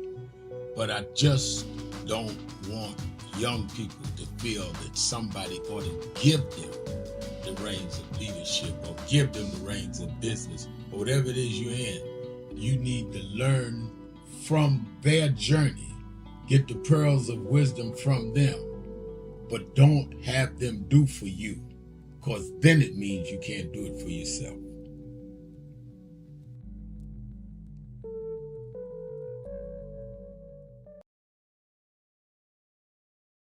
I'm your host, Reverend Al Sharpton, and we're back. 1-877-532-5797. And let me say, Disco Brian Davis, I saw your note about the YouTube comments are not showing, so I'll tech people on it right away. Thank you for giving me that note. Let's go back to Attorney Jennifer Jones Austin. Let's go to Chicago, Jenny, to Andre J. Andre J., you're keeping it real with Sharpton and Jones Austin. Hello, good afternoon to you, Reverend, and good afternoon to you, Miss Jennifer Jones Austin. I want to say some things here. Thank you. Look, Donald Trump wants to spend $200 million on a ballroom at the White House. If he builds it, you know how Trump is. He probably want to put his name up in it. But if he puts his name up in it, the next president can come along and take his name down. So it's my opinion that when you spend $200 million on a ballroom, you don't plan to leave. And I think that with what he is doing with the mail-in voting and with asking Abbott and the other Republicans to gerrymander, that he has some plan that he wants to try and stay at the White House. Because the way I see it, if he thought that he might leave in 3 years, he wouldn't want to spend $200 million on a ballroom. That's the first thing. The legal question I got for you, Ms. Austin, is concerning Trump's attorney. Didn't Trump's attorney need to get permission from somebody to go down there and visit Ghislaine Maxwell? And if they have a prison review board, did the prison review board have to grant him permission to see her? And did she have to give permission to see him? Did she have to say, yes, I want to meet with the attorney, or could she have refused to meet with that attorney? And then lastly, if the Epstein files are released and Donald Trump is implicated in those files, or if he's implicated by the victims, would that be considered to be a high crime or misdemeanor that Donald Trump can get impeached for? That's all I had for today for you, Ms. Austin.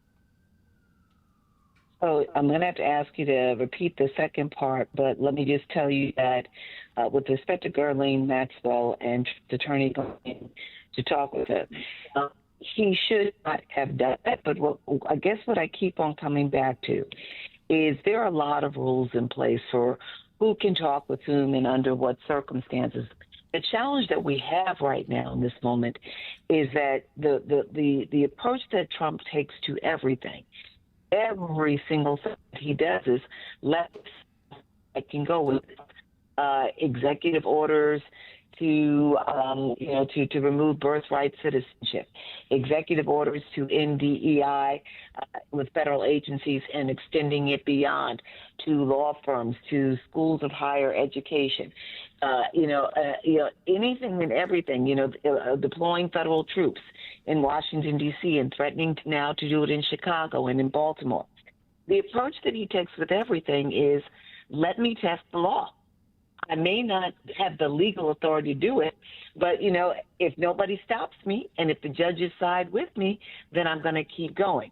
And so, there are a lot of conflicts that were at play, conflict of law, and, a lot of ethical rules that were breached when Trump's attorney went and met with Maxwell and, probably trying to sweeten the deal for her so that she would not say anything against Trump. It's all unethical. And there are probably legal violations there. You can't just walk into a jail and a prison and talk with anybody you want to. So yes, there probably are authorities that were broken. But in this world, the world we're living in right now, unless somebody says something and pushes back in court, Trump and his cronies are going to keep on doing what they're doing. Now, what was your second question? Okay, and I hope the Democrats do push back on it and get some answers for the warden or whoever was in charge of that prison. My last question was that if Donald Trump is implicated in the Epstein files, or if these recent victims implicate him, would that be a high crime or a misdemeanor that he can get impeached for? So I would have to think about that and study that a little bit longer, because he probably can't. How do I best say this? If he's implicated, these are crimes that occurred before he became president. And so I don't know if he could be impeached for the crime, if he did something illegal and it's revealed. What he very well could be impeached for is his response, how he's handled the matter. So, you can be impeached as a president for misconduct while serving as the while serving as the president. If he has done something that demonstrates that he has acted without integrity, well, he could be impeached. They could bring charges to impeach him on the basis that he essentially was withholding evidence.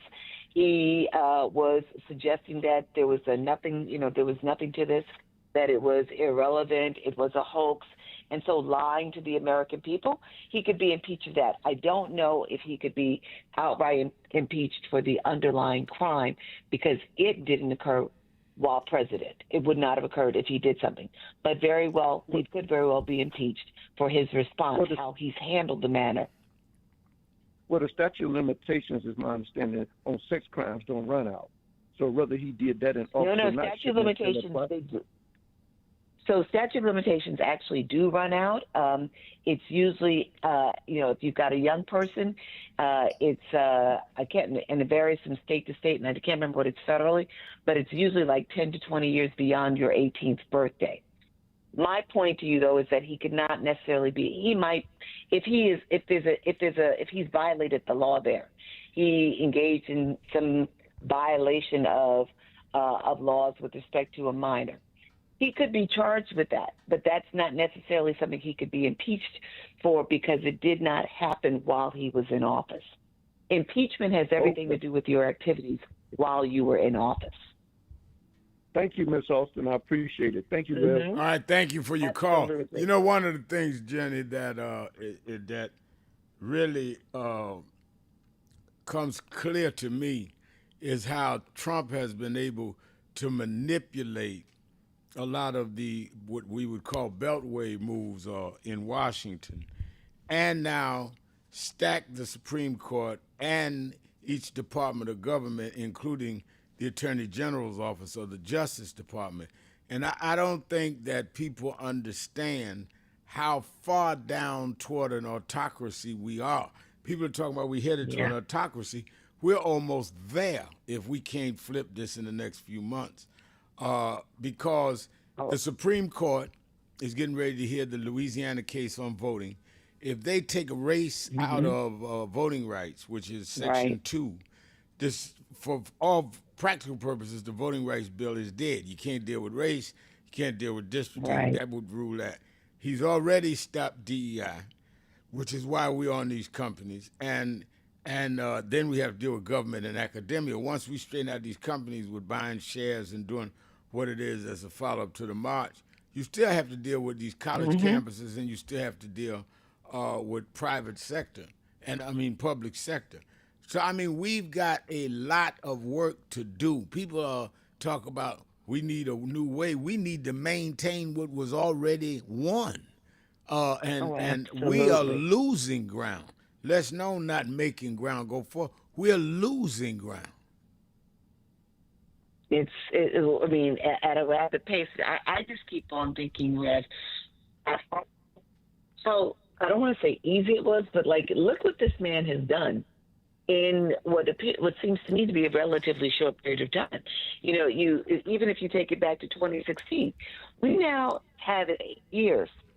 Essentially he controls the courts because he put people in at every level of the federal judiciary. He controls the Republicans in Congress. He is now, like with his offices. I mean, we're about to lose the ability to, vaccinate people against harmful diseases if Robert F. Kennedy Jr. keeps doing what he's doing. We are actually losing ground now on research, health research. We're seeing how easy it was. I don't want to say easy. Easy is not the right word, but how vulnerable is this United States government. And what we have to do is be mindful. We've got to get out there and vote in our local elections that are coming up in many municipalities across the country, in our state elections, and in our federal elections beginning next year. We've got to vote because we've got to reverse this. We're in a very bad way right now. And if the Democrats don't retain control, get return again of the Congress, it could be done. It could be done because it's all they need is more Republican authority to pass more legislation to keep us from going forward. The reason we don't have a Voting Rights Act that would have protected us against the further gutting by the Supreme Court is because Republicans look back on that. If we had congressional law right now, this wouldn't be an issue. We don't have congressional voting rights, and the Supreme Court knows it. That's why we are where we are. We're in a bad way, and the only way that we push back is by taking our voices and moving and voting, pushing back on the corporations to do their part at every turn. It's unraveling very quickly. And I don't mean to sound like an alarmist, but I was just saying, sir, I don't want to sound like an alarmist. No, but I don't think it's an alarmist to give a reality check. Let's take a break. We'll be right back. Trisha's saying, right, Reverend Al, I am afraid that we are at stage one. And I think, hey, I'm not saying it because I'm trying to act like I'm bright. I'm saying it because I'm extremely concerned. Let's take a break. Be right back. Keeping it real. Sharpton. Be right back.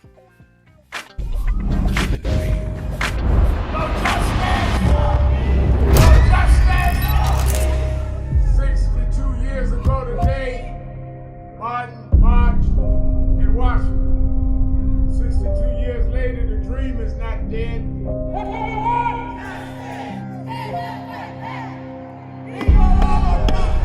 I'm here because I must be here. Democracy is not there for the pig, and you have to fight for democracy. That's what it is. What Trump will erase, we will replace.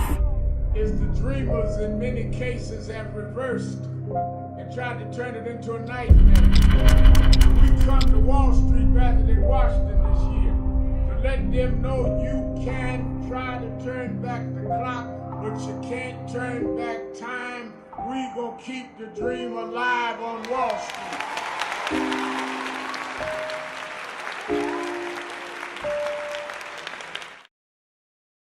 We have a short visit, so we just wanted to greet you all and thank you for allowing us in. Yes, sir. We want to move with gold. Yeah, we was here. They were on the plantation. Right, our family was on the plantation. Wow. And that's, of course, that's the slave house. That's one of the slave houses. Sir, it's been 13 years. That's right. Good to How see you been? Doing fine. Good.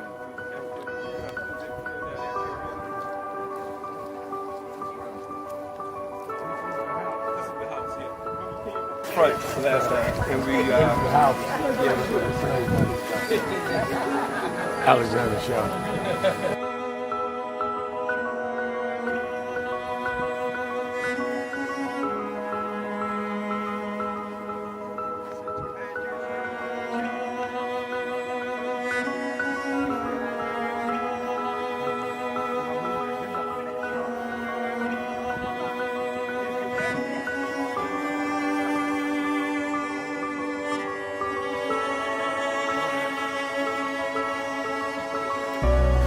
How many slaves were staying here? I have no idea. This is where they would have the slavery. Yeah, that's when exactly. That was exactly.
I just found out the two people that most influenced my life were from South Carolina, James and Jesse. Jesse right up the road with me. I went over his mother's funeral. Jesse walked me to my mother's kitchen. Wow. From South Carolina. That's the balance of my life, James. Yeah. Civil rights, shoulders. But also where your people from too. Literally. Yeah, right. And when I knew Jesse was from James, I started president. Yeah. And James had died before I knew about him in South Carolina. Oh, really? Yeah. James died December 25th. He died Christmas Day, 06. And they came to do the story for February of 07. They came in January. His daughter swear that was his daddy and helped me push the information out. Wow. And I called Jesse and told him, do you know that my great-grandfather was a slave about 45, because Greenville right up to I-20. He said, I told you we was connected. That's why you got to listen to me. But, no.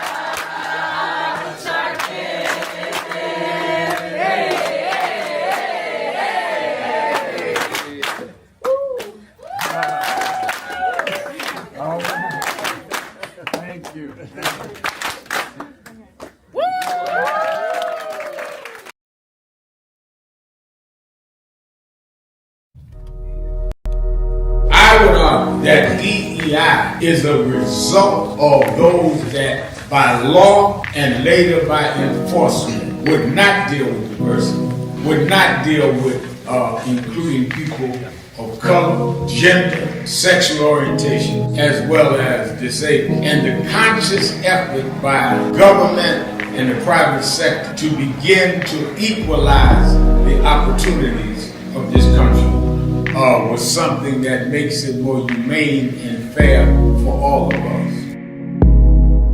To DEI, diversify, is not based on the lack of merit.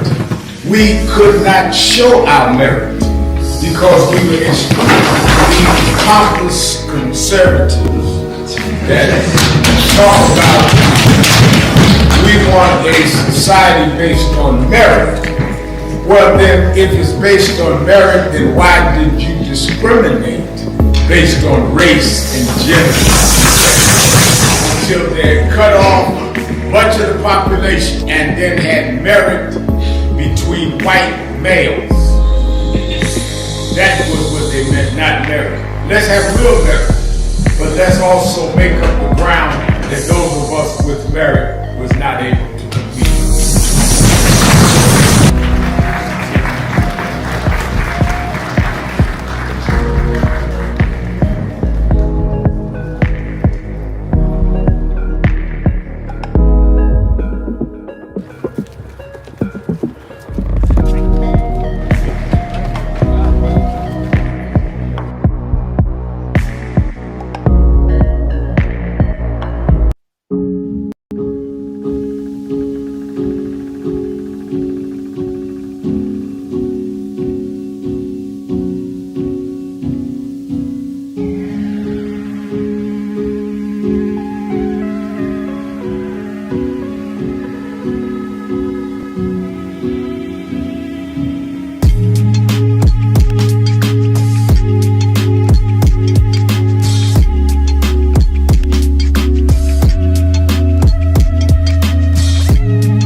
your host. We've reduced Reverend a Al lot of our Sharpton. ministry to entertainment.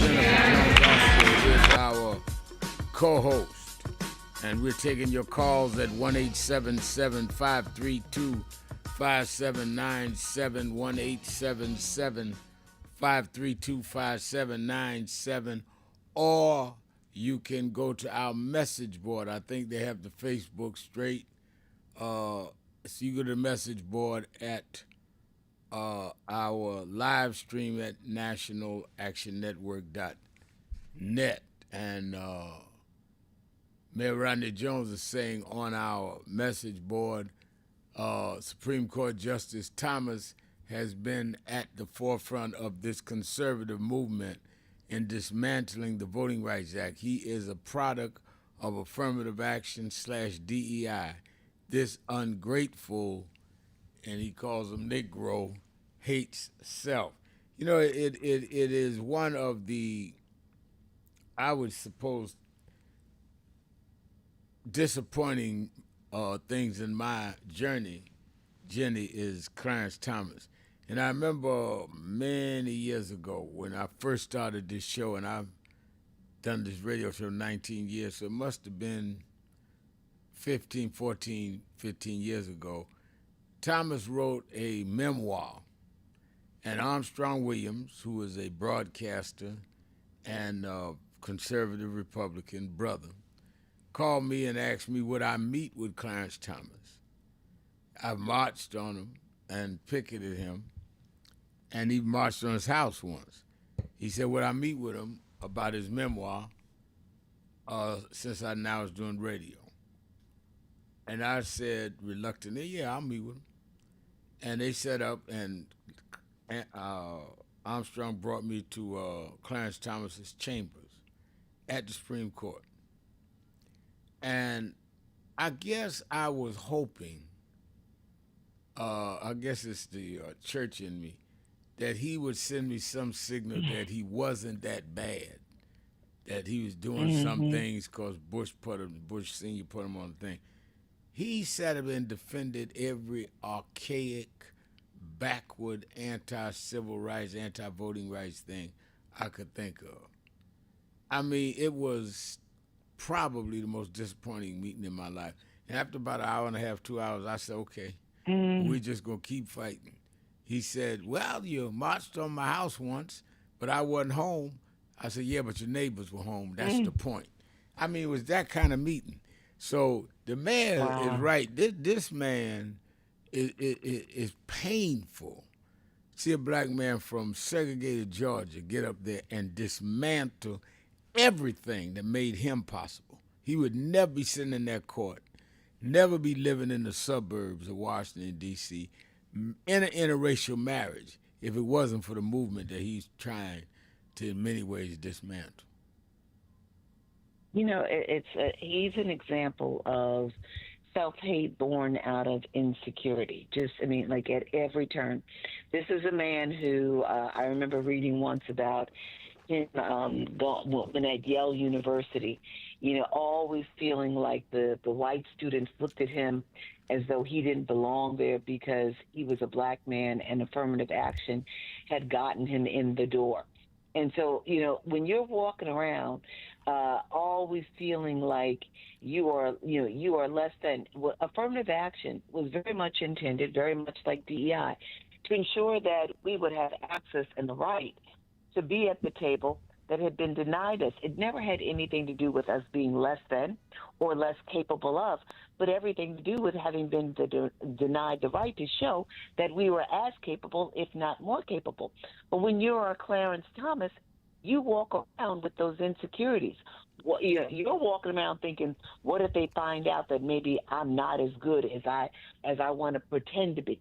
And so then what you do is you go about trying to deny everybody else opportunity, right, and access because of your own insecurities.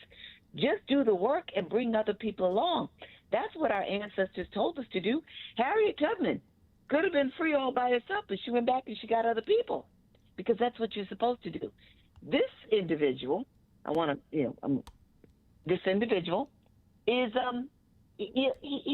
he's full of self-hatred, born out of insecurity, and he's never understood that it's your responsibility to bring other people up and show people who think affirmative action and DEI are for people who are less than. Show them that not at all. It's just about having equal access, right, and opportunity. He's a disgrace. Let's go to I'm Deborah. sorry you had to go through that. Let's go through Deborah in Philadelphia, WURD. Deborah. Good afternoon, Mr. Sharpton and Mrs. Austin. Good afternoon. My question is for Mrs. Austin. Could you tell me specifically if Section 8 spending cuts in Trump's big, beautiful bill, if it has been postponed until after the midterm election? If you give me a few minutes, I'll try to. I do know that there's certain things like provisions of Medicaid that will be delayed in terms of their implementation. I have to do a little bit of homework on that, so I can, if Reverend Sharpton will allow me, I can answer that after the break. I just need to get some information. I don't know. It's a great question because, and I think Deborah's asking a great question, and we'll let you answer it after the break. But thank you, Deborah, because there's some of these items will not go into effect or not have impact after the midterm elections, which is designed so people won't feel the pain until after they vote for the next Congress. And I think that is what Deborah's alluding to, and she's absolutely right. Let me go to Brooklyn to Geralda. I think we got time for Geralda before we go to break. Go ahead, Geralda. Yeah. Hello. Good afternoon. It's Geralda Real. Congratulations to your march from Wall Street. You breaking up. Yeah, I've been hearing breaking while you were transmitting also. Can you hear me a little better? I hear you a little better. Okay. Congratulations on your march on Wall Street. And like the caller earlier suggested that it should be bigger, I believe we should have marches that all over the states. And those should be aimed at Trump because he's doing nothing but wasting money, and that is necessary to help everyone here in the U.S. I'm tired of his name being dropped all over the place every time you turn around. Oh, Trump, he's going to do this and he's going to do that and helping the place, and now he's talking. You're breaking up real bad. You're breaking up real bad. You have to get a better line. You're breaking up real bad. Thank you. Okay. Try to work her call back better. Let me go to Norm in DeSantis, Florida. DeSantis. Yeah, so how are you doing, Reverend? I'm doing very well. Fine. And good morning. Good afternoon, yes, there. I've just recently took a look down here in Florida where we had, in DeSantisburg as we call it, look at this real worldwide public health threat that we have with this gentleman, Joseph Lapato, position on vaccines.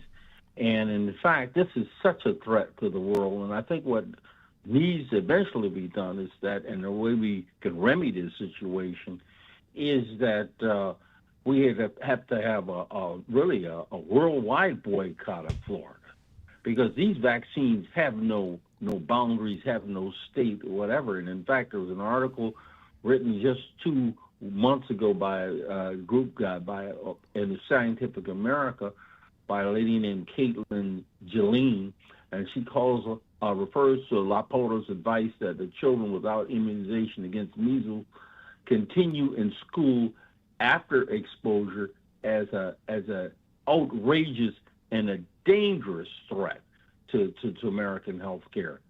And that's what we have here. And then you always find in these cases, always, when we have a group like, for example, you're and the NACP that stands for public health and those sort of things, what do? Our conservative brothers always get their favorite filter Negro. This time, Joseph Ladapato, another time, Clarence Thomas, to opposed against the very same thing that allows them to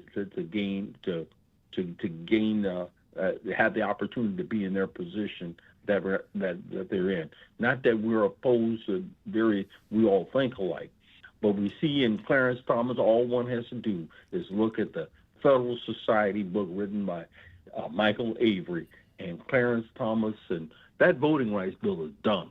I can tell you that right now. It's over. When you read the first section written by John Roberts himself in that Federal Society book, 2013, he tells you why they're going to get rid of the voting rights bill, and it's up to us to stand and oppose it.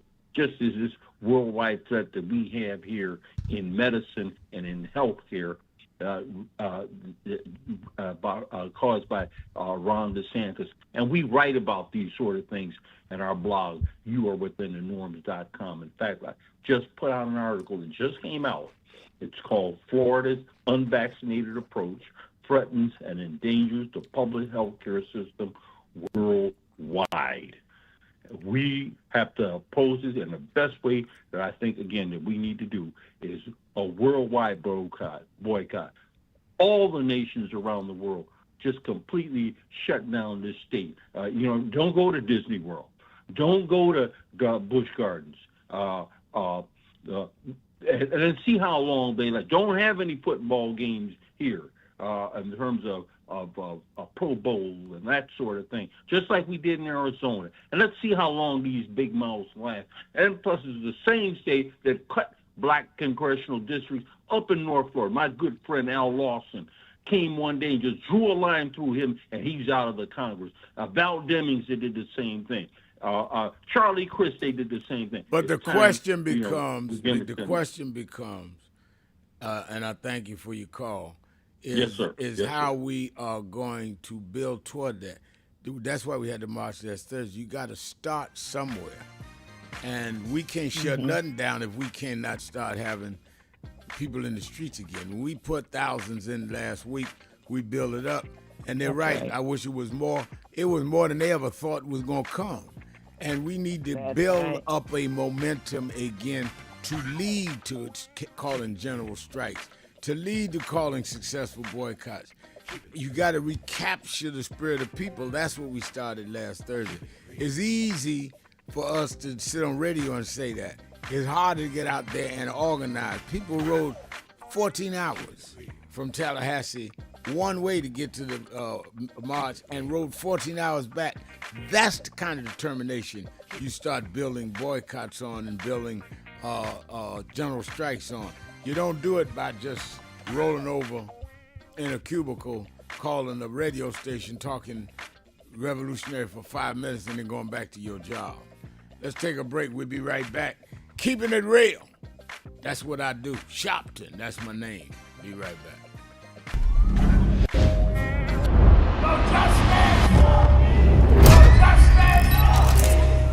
62 years ago today, Martin marched in Washington. 62 years later, the dream is not dead.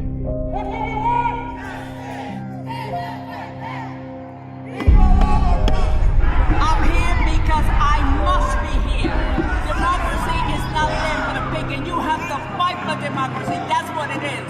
What Trump will erase, we will replace. Is the dreamers in many cases have reversed and tried to turn it into a nightmare. We come to Wall Street rather than Washington this year to let them know you can try to turn back the clock, but you can't turn back time. We gonna keep the dream alive on Wall Street.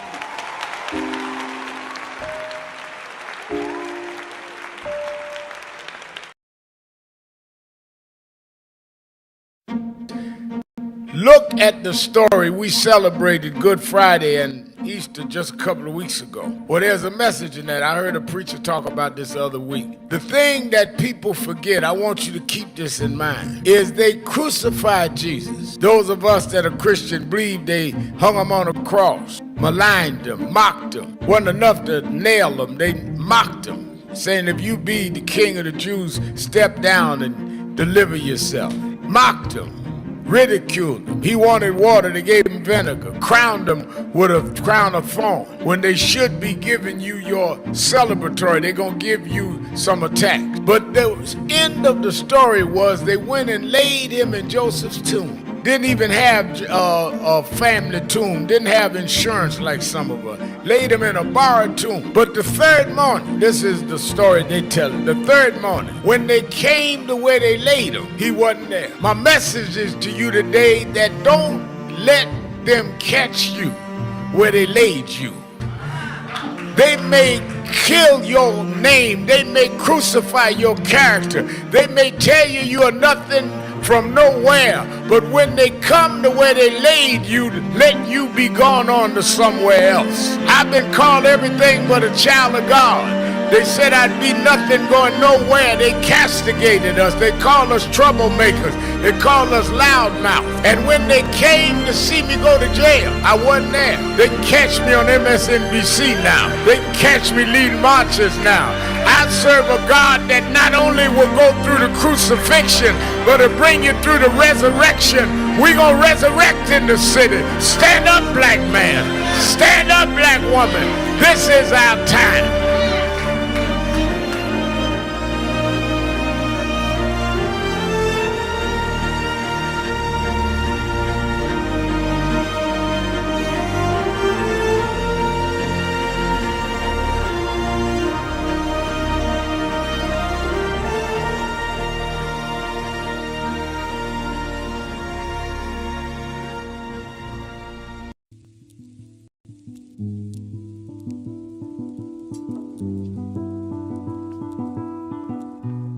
I had a thought this morning that I want to share with you about mentorship. I am able to do a lot of what I do because I had great mentors, but there are correct ways and incorrect ways to mentor people, in my opinion. I was mentored as a boy preacher by Bishop F.D. Washington, one of the great Pentecostal preachers of his time. Then Reverend William Jones, who became my pastor after Bishop Washington died, who was unquestionably in the top 5 black church ministers, theologians. Reverend Jesse Jackson, who I started my activism under his leadership, he and Reverend Jones. And I learned politics directly as a youth director from Shirley Chisholm. So even though I didn't finish college, I had the most unique education in the world from being exposed to giants. But the one thing I learned is as I grew older and people started coming younger than me and wanted me to teach and mentor them, the magic of the mentors I had is they did not want me to be their clone. They wanted me to learn things from them and use my own gifts and talents in my own unique way and let me do things on my own, because they knew that if I flopped in some things, it would teach me for the other things. They'll come and help me once I was down, but they were not going to have me avoid being down. And they were not going to impose themselves on me. Why am I saying that? Because too many mentors want clones. And too many mentees want their mentors to put them on a pedestal. Oh, so-and-so didn't do this for me. Oh, so-and-so didn't open doors for me. If they got to open doors for you, it may mean that they knew you weren't ready to go through those doors. Their job is to prepare you. Your job is to develop your own skills, your own unique ways. And I don't care if it's my daughters, who both have come into their own, or anyone else. I'm not a talent agent. I did not form National Action Network to give people their step up. I formed it to fight for justice for everybody. If talented people get in, it's my job to invest and give them a platform. It's their job to get on the platform and perform and show their ability. Sitting with me today in the office as I talk about it is one of my mentees, Reverend Stephen Marshall. Now, Stephen, you just came around us when you were how old? 11 years old. 11 years old. You just turned 40 and now you're called to the ministry? Yes, sir. And what do you do in National Action Network? I formulate policies, lead in various regions, but most importantly, I senior advisor to you on all things from social justice strategies, politics, intergovernmental affairs, you name it, community organizing, all of that stuff. And I could go through scores of others. My daughter started Huddle. They got Huddles now, which is for young people to meet once a week all over the country. I just saw the video from the Las Vegas National Action Network chapter. Now, when you decided to preach, did I ever tell you to become a preacher? Not one time. Who called you to preach? The Lord. All right. And did I say go to this school or that school? No, sir. Did I open this door, that door? Did I tell you be ready when the doors open? Always be ready and prepared. And that's what I'm saying.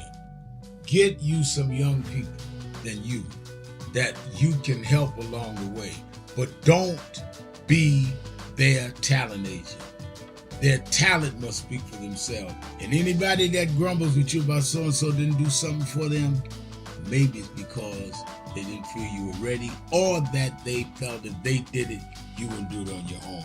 But we all don't live forever. I want the next generation to speak of me, of National Action Network, and others, the way I speak of Reverend Jones and Bishop Washington and Shirley Chisholm and Reverend Jackson. But I just don't want young people to feel that somebody ought to give them the reins of leadership or give them the reins of business or whatever it is you're in. You need to learn from their journey, get the pearls of wisdom from them, but don't have them do for you, because then it means you can't do it for yourself. No justice! No justice! No justice! What do we want? What do we want?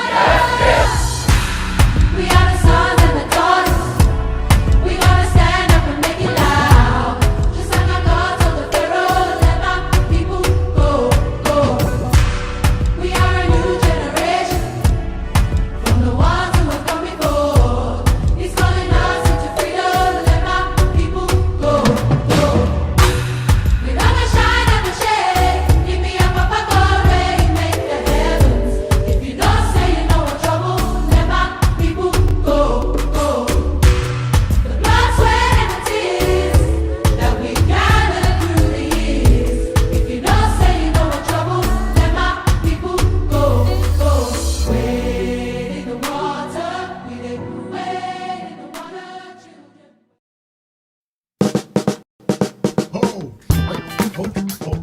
Oh, do I seem excited? I am excited because this Saturday, the National Action Network Saturday Action Rally starts live on WBLS 107.5 FM in New York. We're going to expand. Every Saturday morning, we're live on WBLS 107.5 from 10 a.m. to 11. You hear the Sharpton, and we're back. Attorney Jennifer Jones Austin is our co-host. Jenny, let's go to Philadelphia to Lola. Lola, you're keeping it real with Sharpton and Jones Austin. Can you hear me? Hello? Yes, hello, Reverend Al, can you hear me? I hear you now, yes. Yes, hi, Reverend Al. It's good to talk to you, and I want to say I wasn't able to get to see you, but we did come up for the March on Wall Street, and I was hoping to see you, but I hope to see you next time. I want to try to make it to Harlem when you're there doing your weekly thing every week, so I just wanted to put that out there. A lot of people from Philadelphia. I'm there Yes. every Saturday. Yes, a lot of people from Philly also came up who listened to Word, and a lot of people in Philly came up too. So I just wanted to tell you that we were all on the turnpike coming up there on Friday. Love so it. I just wanted to say that. Oh, go ahead. I'm sorry. No, I said I love it. Thank you so much. Go ahead. Okay. Yes. So I just wanted to say this, that I think a lot of people in the country, and I'm probably speaking for a lot of people because I hear it all the time and in my travels, traveling for work and stuff, people are exhausted and we're tired of hearing about Trump, Trump, Trump. Unless these people can get this man out of office, you know, even with the Epstein files, if these women, and they all were victims, but if you're going to name the names, name the names. Stop having news conferences saying you're going to do this and do that. Either do it or don't, because we need to move forward in this country about our voting rights, about being able to afford housing, being able to afford health care, being able to afford to be able to live in this country. A lot of people are homeless and living in their cars because of all the stuff that he said he was going to do, he hasn't done that, and we're being distracted by all this other stuff going on. Housing hasn't went down. Food hasn't went down. You have elderly people who don't know what they're going to do being put out of their senior homes. We have people all over this country. Philadelphia is still the biggest, poorest city in this country, and we are caught up in this dramatization of this man who is destroying this country. We, even if, like Attorney Jones said, even if he's named in these files or friend, it was before he became president. And so what we need to focus on is getting these Dems back into office, and also knowing that voting is not going to be the be-all, end-all. We need the Dems to see what has happened with the Republicans and take that cue and move forward. We need them to, when they get back in, to move the John Lewis Act and pass it. I don't care if they sue you from here to 50 states. So what? We see what Trump has done. You got to do it. We have to have the Dems to be in a place that they're not afraid. Push every law, do everything that has been holding us back all this time when the Dems were in office. Every time the Dems are in office, they're afraid to move forward because of what the Republicans going to do. We're going to work across the aisle. We see that hasn't worked. It's not going to work. And so we want them back in to do the things, push it forward. Even if they take you to court, just go to court. We see what it's done. And so we need to move forward. I understand that we have to talk about Epstein and stuff, but we have a lot of pressing things. And listen, Reverend Al, in Philadelphia, they are making people who are receiving SNAP work 20, they have to start working 20 hours a week, show them that they're working or volunteering somewhere, or their SNAP will be cut. And then they will not be able to apply again they'll be on it for 3 months, and then they'll be cut off and not be able to apply again for another 3 years. So some of those things are already going in the works. Some people are already receiving those letters that you have to either get a doctor's note saying that you're a caretaker, and if you don't have it, you have to find somewhere to work for 20 hours or volunteer. That was printed in the Philadelphia Inquirer this week, so you can look that up. So the things that he said he was going to do, he's doing it, and he's already implemented it before the May 2026 midterms. So people are already feeling the hurt. People are already being cut off. People are already paying higher for their prescriptions. I know one person, she's a Caucasian. We work together. Her father and her family voted for Trump. Now he's paying $800 more for his medicine, and then he told her, I didn't think he was going to do this to us. So now everybody's being affected, and we got to worry about pushing this nation forward with or without Trump, and letting the Dems know we're not playing with them, and we want them, even if you're afraid to go to court, you have to do with the people what we want, and we want action. And I'm tired of the talk. We need action like you're doing. We need action like Malcolm Kenyatta from Philadelphia walked from Philadelphia to Harrisburg to get money for SEPTA. You know, they've cut SEPTA, transportation and everything. People can't get to school. People can't get to work. That's what I love that. I love Malcolm Kenyatta. He's doing a great job. And Jenny, I think she's saying it correct.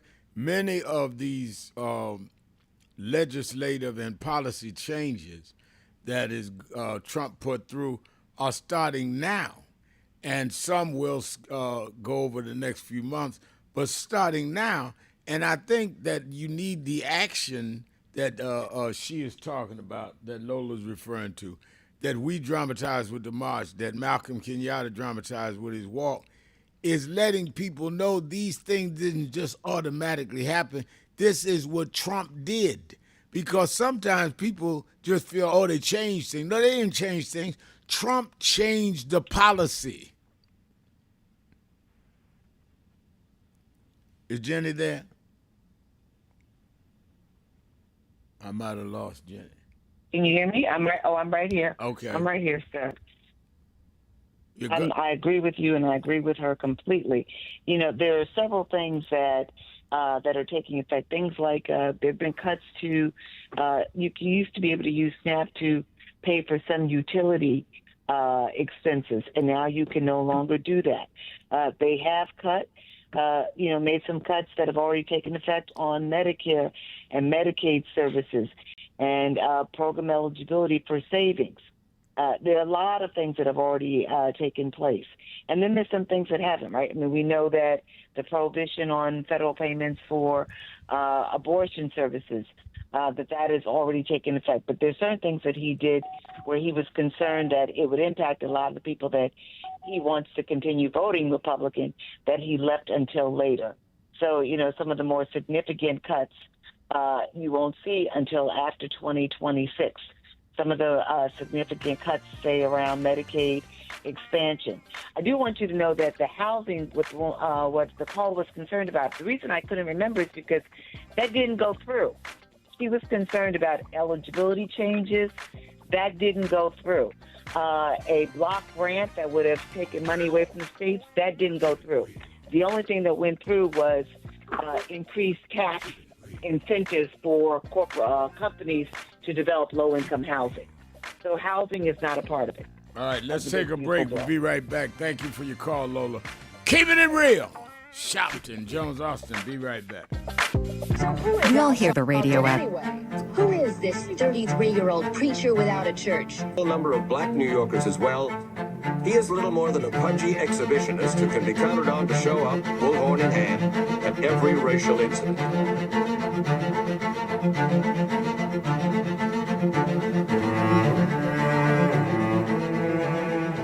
I often quote Mark Twain saying, the two most important moments in life is the moment you are born and the moment you find out why you were born. I had a very troubling conversation the other day that prompted me to do this little video. Young man that I've known a while came to me and he was crushed. I mean, really crushed, because people were criticizing his work. He's in the ministry, but he's also an actor. And he said he couldn't understand why people were jumping all over, criticizing him, trying to find scandalous and derogatory things about him. And I told him, I said, you very young. You don't know the road I've traveled. They called me everything but a child of God. A blabbermouth, a loudmouth, too flamboyant, an agitator, a racist, I had to learn. Yeah, right. I was not defined by how others saw me. I was defined by how I saw myself and whether I was being true to myself. Some of you watching this don't like me. And it doesn't matter as long as I know what I'm doing. And I like me for being real.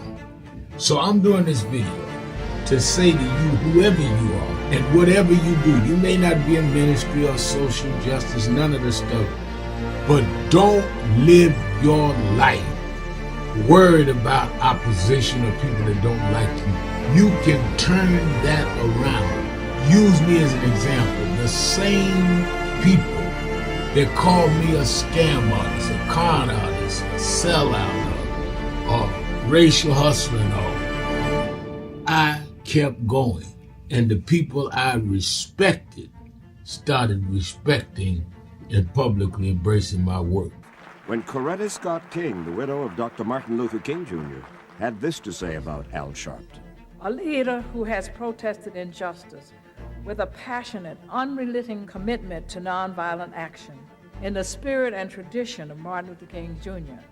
And I am talking about your leader, our leader, the Reverend Al Sharpton.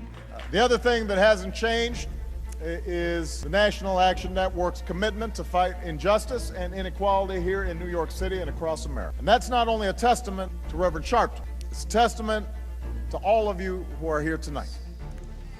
First and foremost, to Reverend Sharpton.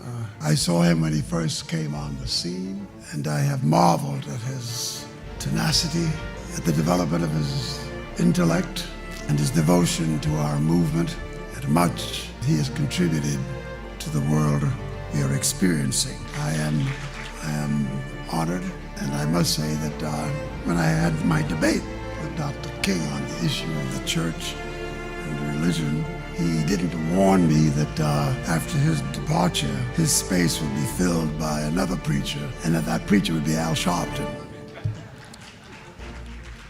All you want in life is people that matter to you to say you did all right. And more important, that you can look in the mirror and say, you did all right. Thank you, Rev. Thanks for that introduction. Look, we've known each other for a long time. I'm grateful not only for your leadership and partnership, but quite frankly, more importantly, for your friendship. And thanks to all of you, members of our nation's most important civil rights organization. You have been, over all of your years, such an extraordinary leader. You are a voice of truth, a voice of conscience, a voice of practicality around what we must address and what we can do. And I thank you so much for your friendship. I remember that most of the youth around Al's age, he was about 12, wanted to be like Connie Hawkins, a great basketball player, legend, or Earl the Pearl, or Clyde Frazier. Al wanted to be like Adam Powell, a powerful preacher with a social justice gospel. He was very close to, at that time, to Reverend William Augustus Jones, powerful preacher and social justice advocate, and Reverend Gardner Taylor State right down the street, and Bishop Washington, whose church he came from, and Reverend Sandy Ray. He wanted to be like these giant preachers. He wanted them to have the edge, however, of the King's social justice dimension. He wanted to be like them, now he's one of them. Perhaps taller than most of them because of the risks he has taken and the reward God has given him with his gift. I remember so well that first escorted him to jail. He was around 13 years old, with the jail fighting the ANP. He was in the lineage of our struggle. He grew up in it. We didn't just see him on TV one night. He didn't happen. He came bottom up, not top down. Come on.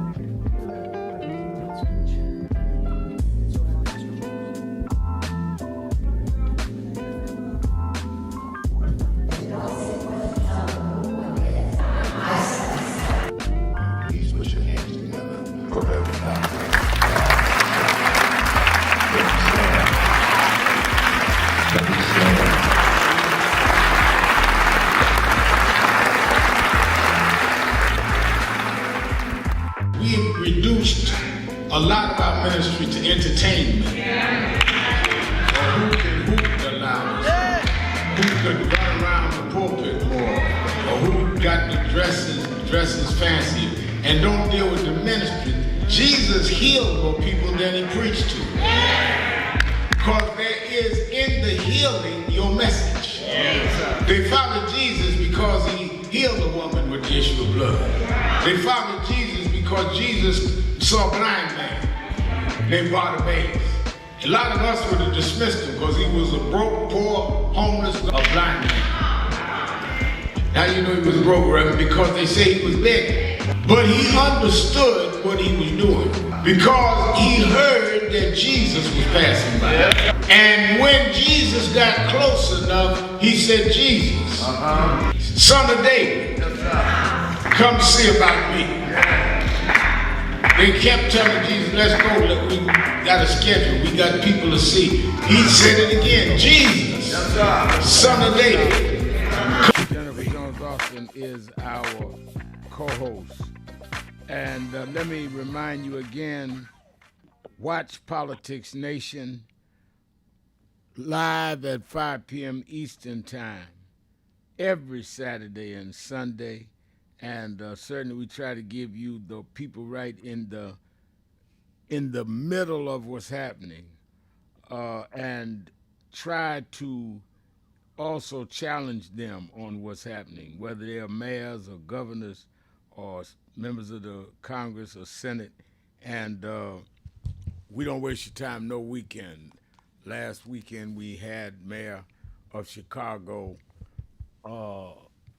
Brandon Johnson, who had just signed an executive order banning his local Chicago police from engaging with the federal government officers if they came in at the expense of people's civil liberties. And we had 3 members of the Congress from Chicago, and on and on and on. We will have on this week Zoran Mandami will be on the show this week. So make sure you watch Politics Nation with Al Sharpton every Saturday and Sunday. You never know who I'm going to have on, but I will not be wasting your time. 5 p.m. Eastern Time every Saturday and Sunday. And you that are in the New York, New Jersey, Connecticut area, meet me or beat me to the Saturday Action Rally at the House of Justice in Harlem, 145th Street and Lenox Avenue, Saturday mornings at 9 a.m. to 11 a.m. I'll be there this Saturday looking for you. Make sure you're in the house. We've got to keep the momentum after the march.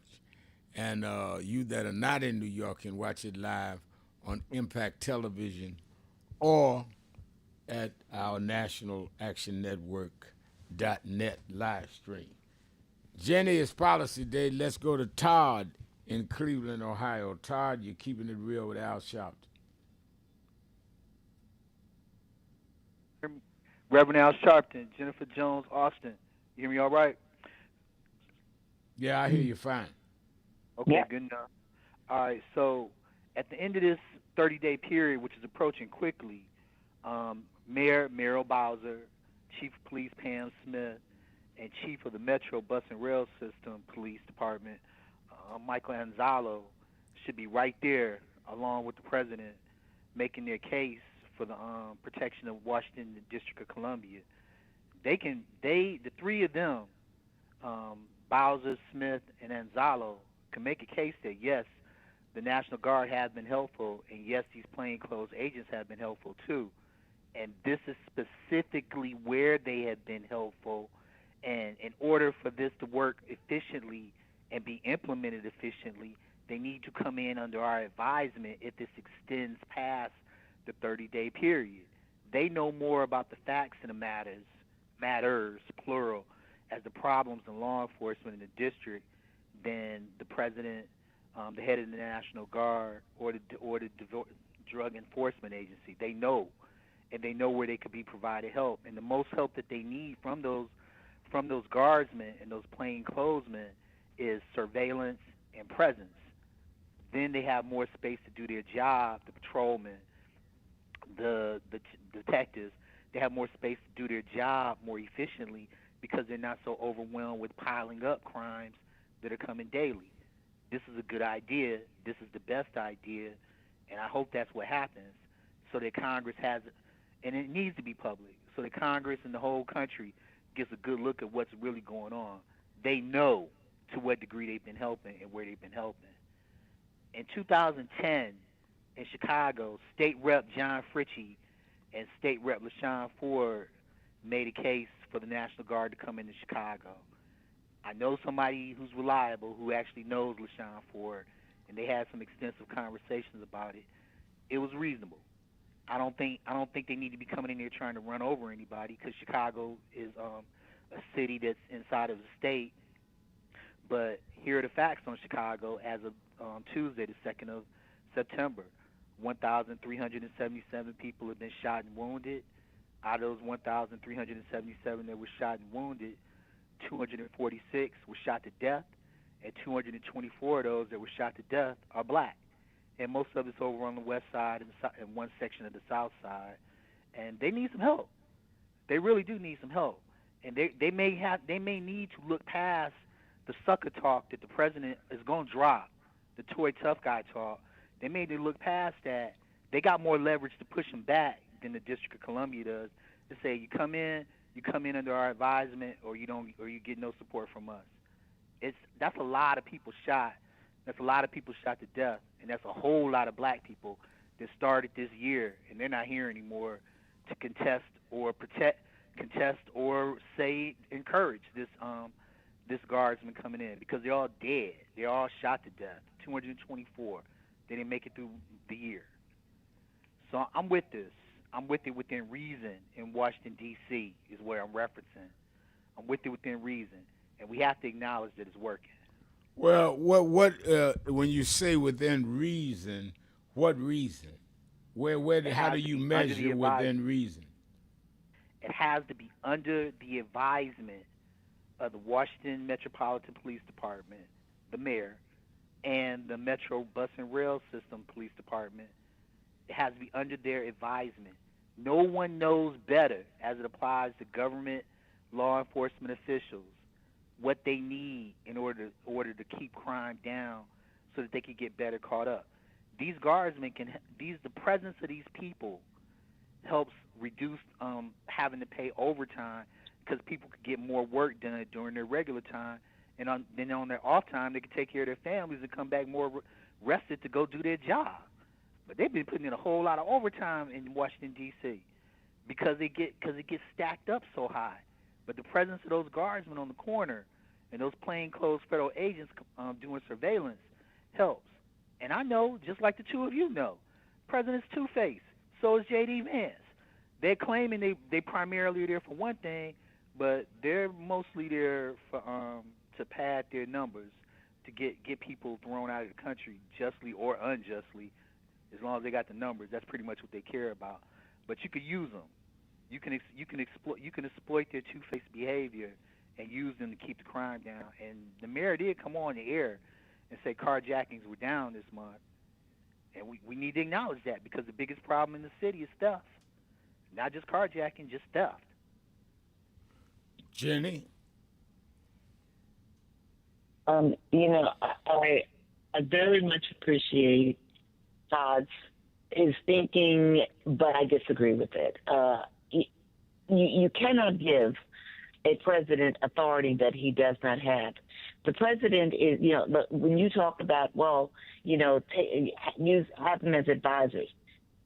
Under the Posse Comitatus Act, which is the act that applies here, the federal government does not have the authority. The president doesn't have the authority to go into any state or municipality that he or she so chooses just when they want to, to claim that we've got an emergency and I've got to go in there. Yes, you can have a state governor invite the president, invite the federal government to come in and to help. Now, if that was what was happening, then it'd be okay. But when you have a president who just unilaterally decides, I'm going here and I'm going there and I'm going to do whatever I want to do and I'm going to call an emergency wherever I see it, primarily in black-led cities, no, that doesn't fly. Yes, there may be crime, but that's not how you handle it. You sit down and you have a conversation. You don't just roll up and say, I'm up in here. This is a president who supposedly believes in state sovereignty. And so, no, you don't reward bad behavior, because when you reward bad behavior, it just creates more and more bad behavior. No, this is not appropriate. This is not legitimate. D.C. is not on the 25 most dangerous cities list. Not even close. No, it's not right. And let me say this, Todd. You can't take a wrong and make it right. The way they took over and the way they was able to just disregard the rights of that local mayor and the local city council and police department and county district attorney general was wrong. And they would not and did not do that in any red state. The other thing is that, and I went to Washington. I spoke that weekend in Howard University, so I rode around. They were not in the high crime areas. They were protecting where the tourists was, and where the people that lived in Georgetown, which is the upper class community. And lastly, it's not fair to the National Guardsmen, who are not trained to be on the street and fight crime, who are not armed unless you make a special allowance for them to be armed by that local district or county. So somebody signed for the National Guard. They didn't sign up to tour the hood in Chicago or in Detroit or in Washington, D.C. So it's not fair all the way around as a policy. So even though they're coming out with some data that some of the crime went down, it was already going down. And I would argue that if Trump, if Trump had returned the $1 billion in resources they took away from those programs, crime would have went down to that degree possibly anyway, because it was going down without that. But that we well know because he didn't do it. Let me thank all of you that called in and listened in. Let me thank Jennifer Jones Austin, Esquire, calling in from out of the country, but on her post. Let me thank all of you that called in listening. You that called in and couldn't get through, but hung in there anyhow. Remember, whatever you do, wherever you go, however you feel, tell somebody, tell anybody, tell everybody. Reverend Al told you personally, keep it real. Keep it real. Keep it real.